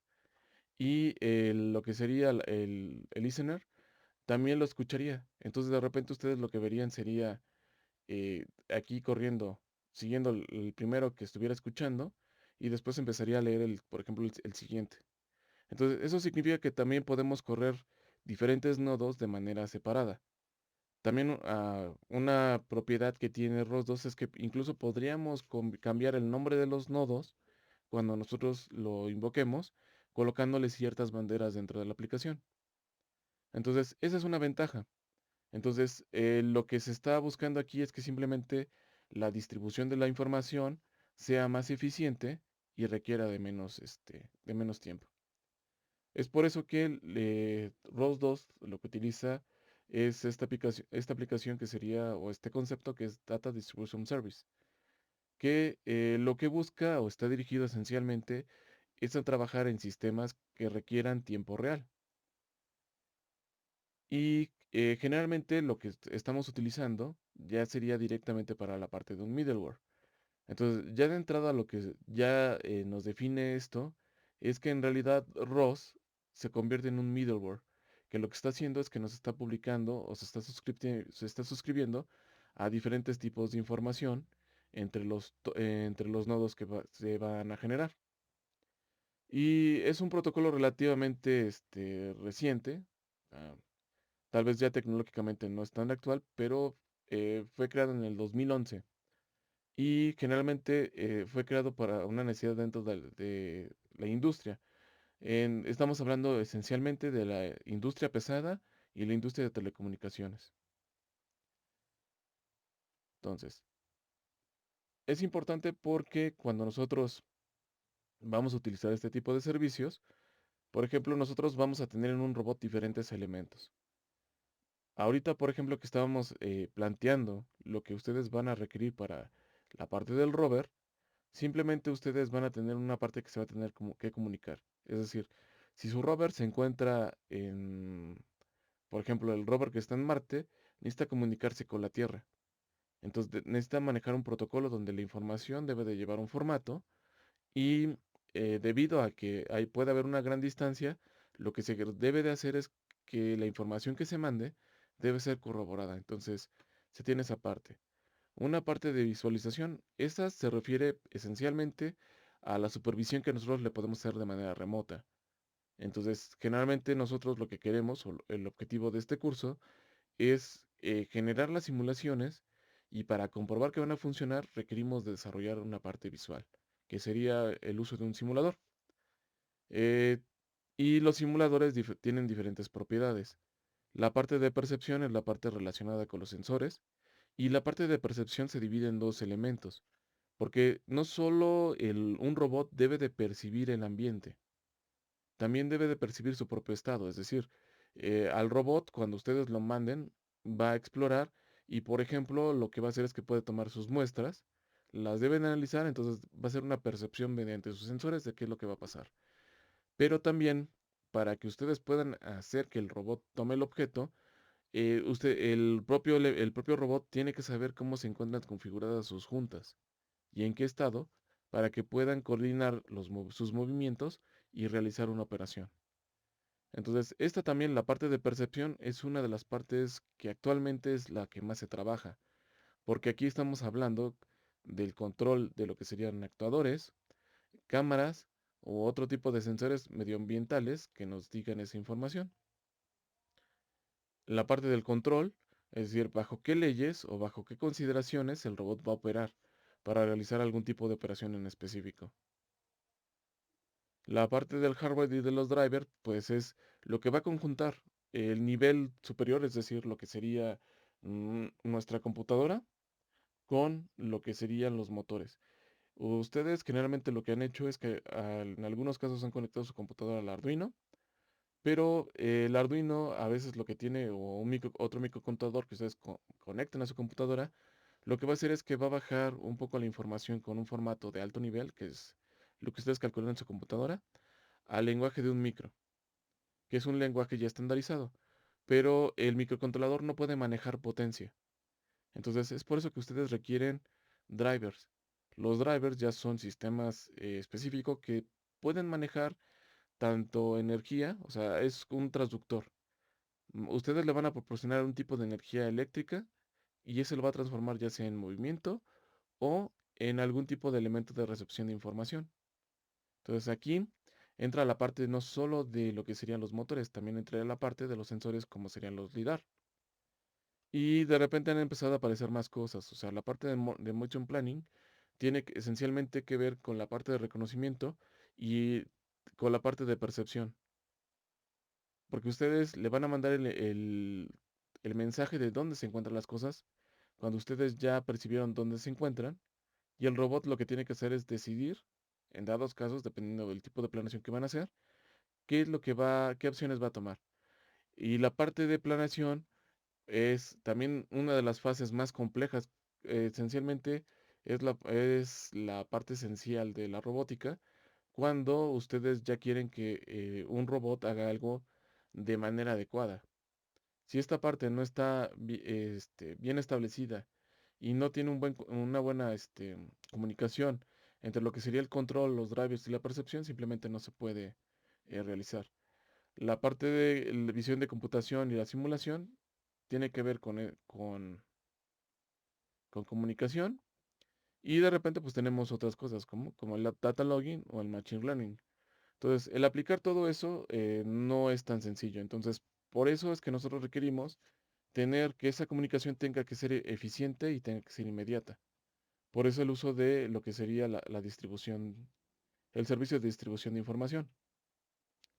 Entonces, básicamente lo que nosotros vamos a tener en ROS 2, cuando tenemos un robot, es que vamos a tener esas capas o esos niveles de alguna manera. Entonces, aquí lo que nos ponen es un ejemplo donde lo que nosotros tenemos es un sistema de sensado y el sensar es diferente a percibir, porque aquí lo único que estamos haciendo es transformar una señal que es eléctrica a una señal que nosotros sabemos que nos va a dar una determinada indicación. Pero, por ejemplo, si con la cámara nosotros vemos algo rojo y programamos que es algo rojo que va a ver es medio redondo, podemos determinar si es un tomate o una pelota. Entonces, es diferente sensar a percibir. La odometría lo que nos podría decir en un robot móvil es dónde se encuentra. Pero el posicionamiento también se puede referir también al estado de cómo se encuentra configurado el brazo del robot. Los obstáculos tienen que ver con que estoy percibiendo algo que me se está pasando en el camino. Es importante porque eso lo que nos va a hacer es que nos va a condicionar nuestro comportamiento.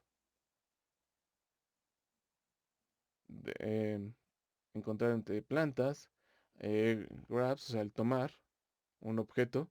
Esta parte también es una de las partes más complejas porque a pesar de que un robot tenga una pinza o le pongamos una mano o lo que sea, eh, si el objeto que nosotros vamos a manipular tiene alguna condición, eso nos va a hacer que toda la parte de planeación se vuelva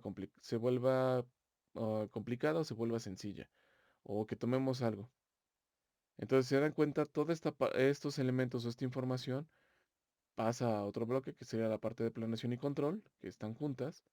Y de aquí lo que se hace es que este bloque comparte información, de tal manera que le manda información o hace la planeación y le dice cómo se tiene que mover el hombro, el codo, cómo se tienen que ir viendo. Y cómo lo visualizaríamos ya sea en una simulación o cómo lo visualizaríamos en el mundo real.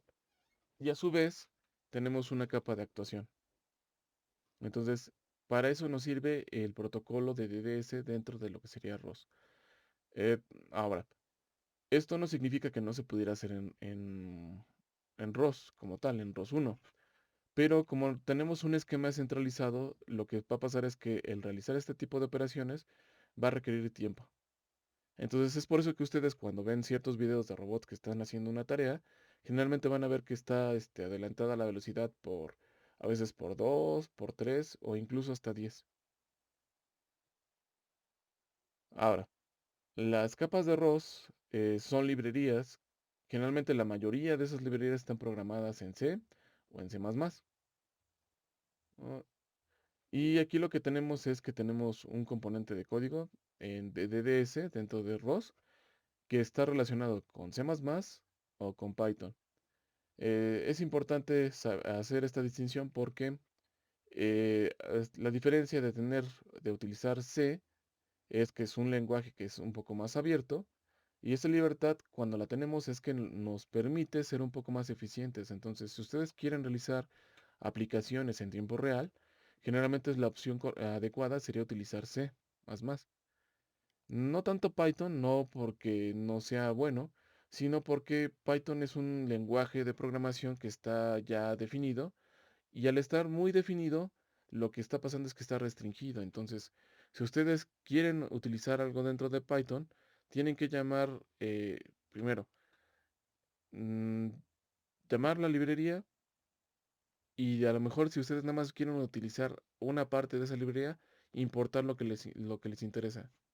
Entonces, eso lo que va a requerir es que el programa, cuando lo configure y empiece a correr el programa, pues le tome un poco más de tiempo.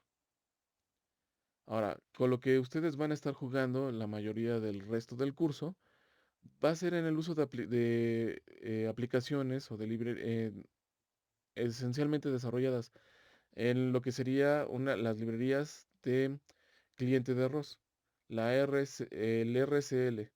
Entonces, solamente hay de dos tipos. Cuando ustedes programan, es el CPP, el C++ y el CRPy. Y ese lo van a encontrar esencialmente cuando ustedes ya definan el programa. Entonces, cuando ustedes definen sus paquetes de ROS, esencialmente tienen que definir si van a usar uno de estos dos o pueden utilizar los dos dentro del paquete. Lo más común a veces es incluir los dos dentro de un paquete cuando lo estén generando, aunque no lo usen alguna de estas librerías tal cual. Y estas librerías, tal cual, lo que ya nos permiten es generar nodos, publicadores, suscriptores, servicios y todos los demás elementos que ya nos permiten controlar un robot. Entonces, los nodos lo que nos van a hacer es que nos van a permitir ser el middleware, que nos van a permitir tener la información o compartir la información ya directamente. ¿Esto cómo se ve? Ah, pensé que no iba a iniciar la animación. Entonces, aquí lo que tenemos son los nodos. Entonces, los nodos son aplicaciones donde nosotros vamos a programar. Entonces, en el caso de ROS 2, nosotros podemos correr los nodos que necesitemos sin necesidad de tener que invocar a un intermediario, es decir, no requerimos el máster. Entonces, aquí, este nodo lo que está haciendo es que está publicando una cierta información. Podría ser a lo mejor el estado de las llantas. Entonces, aquí lo que está haciendo este nodo es que está programado para que a lo mejor el robot avance y se empiece a mover. De tal manera que cuando el robot empieza a mover, pues le tiene que mandar información, por ejemplo, a la parte del driver para que se empiece a mover. La manera en que esta información se va a distribuir va a ser mediante la distribución de una etiqueta que nosotros vamos a definir como un tópico. Entonces aquí este tópico es la etiqueta y lo que nosotros podemos hacer es suscribir a los nodos a tópicos en específico. Ahora, hay elementos, hay otro tipo de elementos, porque este tipo de publicaciones o este esquema que tenemos acá abajo, generalmente se realiza de manera asíncrona. Es decir, el publicador publica la información cada vez que termina de realizar algún tipo de actividad. Y cuando lo lee el nodo, el suscriptor, simplemente lo que nosotros utilizamos es un método que se llama callback, el cual lo que hace es que está al pendiente de que se reciba la información. Cuando se recibe la información, ya procede a leerla y a procesarla. Entonces, esa es la parte esencial. Entonces, cuando se realiza esa parte, lo que hace simplemente cada uno de esos nodos que están aquí, en la parte de suscripción, es que nada más cala la información, pero así como la recibe. Entonces, si no, por decir, si no están coordinados, alguno de estos podría leerse. Aquí lo que nos muestra es que el mensaje está llegando a los dos al mismo tiempo, pero esto no necesariamente tiene que pasar, porque podría incluso la suscripción revisar el tópico en un determinado tiempo o el publicador estar publicando en diferentes periodos de tiempo, porque es variable. Para eso existen otro tipo de mensajes, como serían los servicios, donde existe un cliente, es decir, alguien que va a requerir información y alguien que le va a mandar el estado. Y ese tipo de información es síncrono, es decir, aquí lo que está haciendo el nodo es que cuando pasa algo, va a solicitar la información, por ejemplo, a las llantas, para preguntarle si está parado. Entonces, aquí lo que va a hacer el cliente es que le va a solicitar la información, o sea, va a hacer un request. Cuando recibe el nodo la información, la parte de servicios, inmediatamente le va a contestar y le va a mandar el mensaje. Entonces, esto generalmente se aplica cuando ustedes quisieran, por ejemplo, saber el estado de la batería del robot. No lo van a estar revisando, pero es importante tener la información de la batería, eh, porque si no, el robot se podría perder si es que ustedes tienen un dron. Entonces, generalmente el requerimiento de saber en qué estado de carga se encuentra la batería es algo que vamos a requerir saber inmediatamente. Entonces, esa es la diferencia. Entonces, esto sí lo obliga. Ahora, también hay otro tipo de otros servicios que se van a utilizar, que serían los acciones y otro tipo de cosas. Entonces, aquí el concepto más importante pues sería que nosotros vamos a programar la mayoría de las acciones del robot dentro de los nodos utilizando diferentes tipos de herramienta. Y para eso vamos a utilizar lo que serían los nodos. Y los nodos pueden ser aplicaciones distribuidas, es decir, no vamos a generar a veces programas muy largos con los cuales vamos a controlar al robot, sino lo que podemos hacer es dividir la programación del robot en diferentes partes y coordinar la información de tal manera que se vuelva más eficiente y menos complejo de llevar.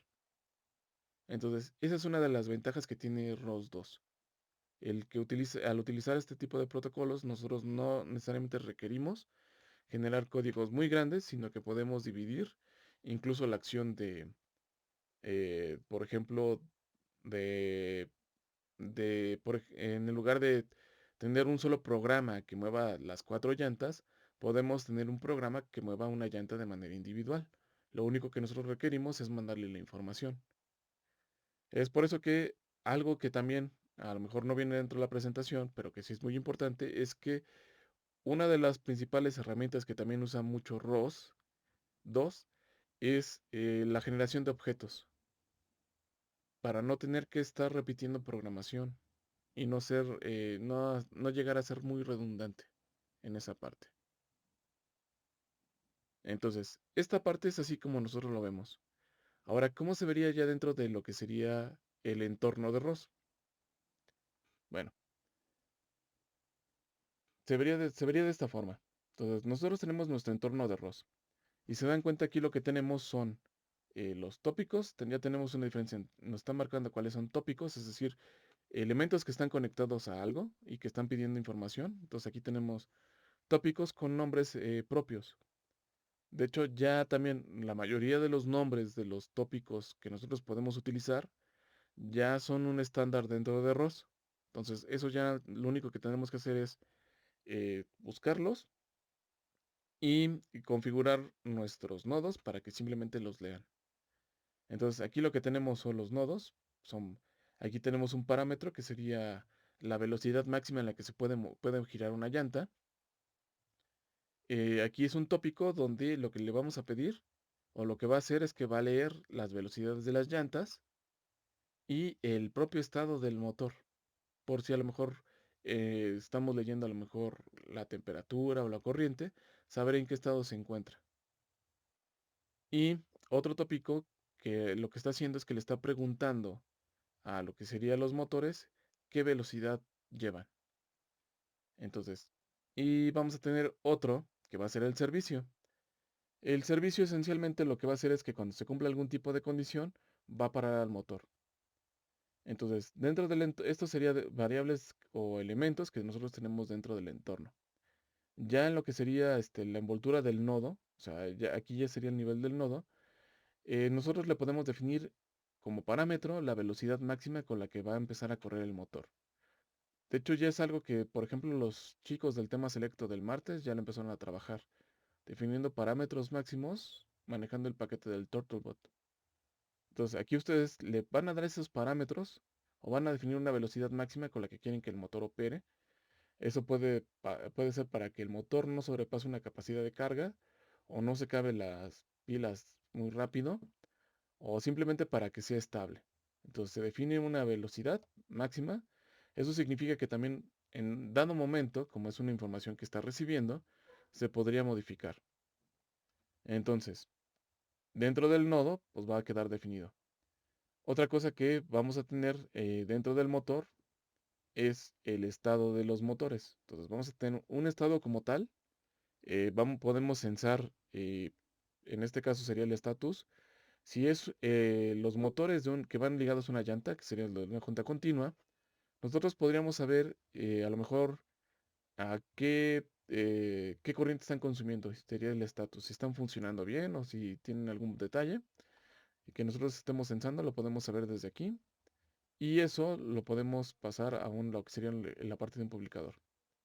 A su vez, si nosotros estamos generando un controlador, lo que vamos a requerir es conocer la velocidad para tener una retroalimentación. Entonces, nosotros lo que vamos a hacer es que vamos a obtener esa velocidad y la vamos a publicar o vamos a utilizar un método de publicación para esta parte. Ahora, aquí lo que tenemos es el comando de velocidad. Este comando de velocidad no se refiere en sí al comando de velocidad de lo que sería la llanta, puede ser la propia velocidad del móvil. Entonces, lo que va a necesitar esta parte del programa sería la velocidad que se requiere el móvil para que este bloque en gris calcule la velocidad de la que se requiere mover en específico la llanta. Entonces, este elemento puede ser propio nada más de una sola llanta. No necesariamente tendría que ser de las 4 llantas completas. De tal manera que aquí se coloque la velocidad de una llanta única. Entonces, en lugar de programar un estado para las 4 llantas, podemos utilizarlo para las 4. Y si, por ejemplo, nosotros dentro del entorno podemos tener otro nodo que nos identifique dónde se encuentra el robot. Y posiblemente ya se encuentra en su destino. O a lo mejor otro de los nodos nos indique que se presentó un obstáculo y que vamos a chocar. Entonces, lo que va a pasar aquí es que ese otro nodo va a mandar un mensaje bajo un servicio, es decir, lo que vas a requerir es pararte inmediatamente. Entonces, aquí lo que está haciendo este servicio, este mensaje, es que se lo va a mandar al nodo y el nodo lo debe de interpretar de manera programada a que se detenga. Entonces, por ejemplo, este es un esquema básico que utilizan la mayoría de los robots móviles. Entonces, si ustedes, por ejemplo, están con un robot móvil, no sencillo, sino a lo mejor un robot diferencial, uno pequeño, tienen este esquema, lo único que podrían utilizarlo a lo mejor en su rover, y lo único que tendrían que hacer serían modificaciones o ajustar parámetros. Entonces, es otra de las ventajas. Lo que se desarrolla para un cierto bloque puede ser ajustado, si se puede, a otras aplicaciones. De tal manera que se cumple otro de los conceptos que se maneja en ROS, no reinventar la rueda. Es decir, que cuando alguien esté desarrollando algo nuevo, no tenga que volverlo a programar desde cero. Entonces, no sé, ¿tienen alguna pregunta, alguna duda de lo que les acabo de mostrar?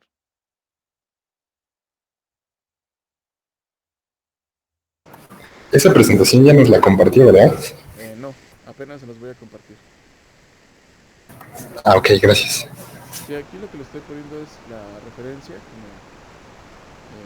donde saqué esta parte. De hecho, este resumen lo saqué directamente de aquí y consultando también otras páginas. De hecho, aquí ya tienen las referencias completas, ¿no? Para que si ustedes quieren revisarlo, lo pueden encontrar aquí. Y también más información ustedes la podrían encontrar en la wiki de ROS.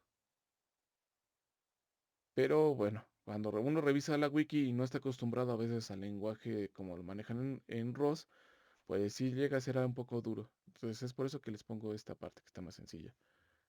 Entonces, esta presentación se las pongo.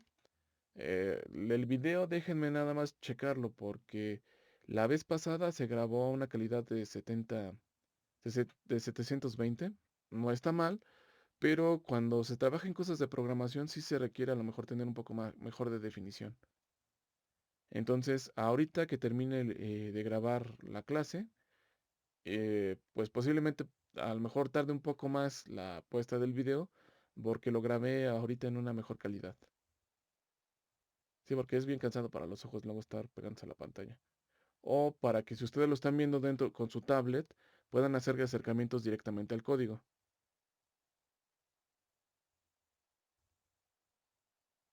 Entonces, ¿alguna otra pregunta, duda o comentario? Bueno, Todo bien, gracias. ok. Entonces, lo único que sí les pedimos así de que quede de tarea para la siguiente clase nada más es que le den una revisada al material que les envió Felipe. También revisen el documento y si les falta algún elemento, colóquenlo. De hecho, pues ahorita lo que estamos haciendo es la planeación de esta parte para que se lleve a una mejor manera. También, si pueden hablar con sus compañeros de control que no pudieron asistir, para que ellos también puedan ir poniendo lo que necesitan y nosotros podamos pasar el material que ellos en específico puedan requerir. Porque de ahí nosotros lo llevaríamos sería a lo que sería, creo que los demás lo estoy viendo yo, ahora sí lo deben estar viendo ustedes. Sería la parte de control, hay un bloque, hay un conjunto de lo que sería ROS Control. Entonces ya hay cosas bien específicas, ya no tampoco tendrían que partir, como les mostré ahorita en la presentación, a diseñar un controlador desde cero. Ya existe, entonces simplemente sería cuestión de darse un clavado a las librerías de los controladores y saber cómo los se van a ajustar para para lo que en general ustedes quieren hacer. Entonces, para eso pues, requerimos tener la información y créanme, las búsquedas requieren de tiempo. Entonces, esa sería su tarea. Entonces, ¿no hay más? ¿Seguros? Bueno, entonces, si no hay más, detengo la grabación de la sesión y nos veríamos entonces el siguiente sábado si nada pasa mal. Bueno, de aquí voy a poner pausa, nada más no se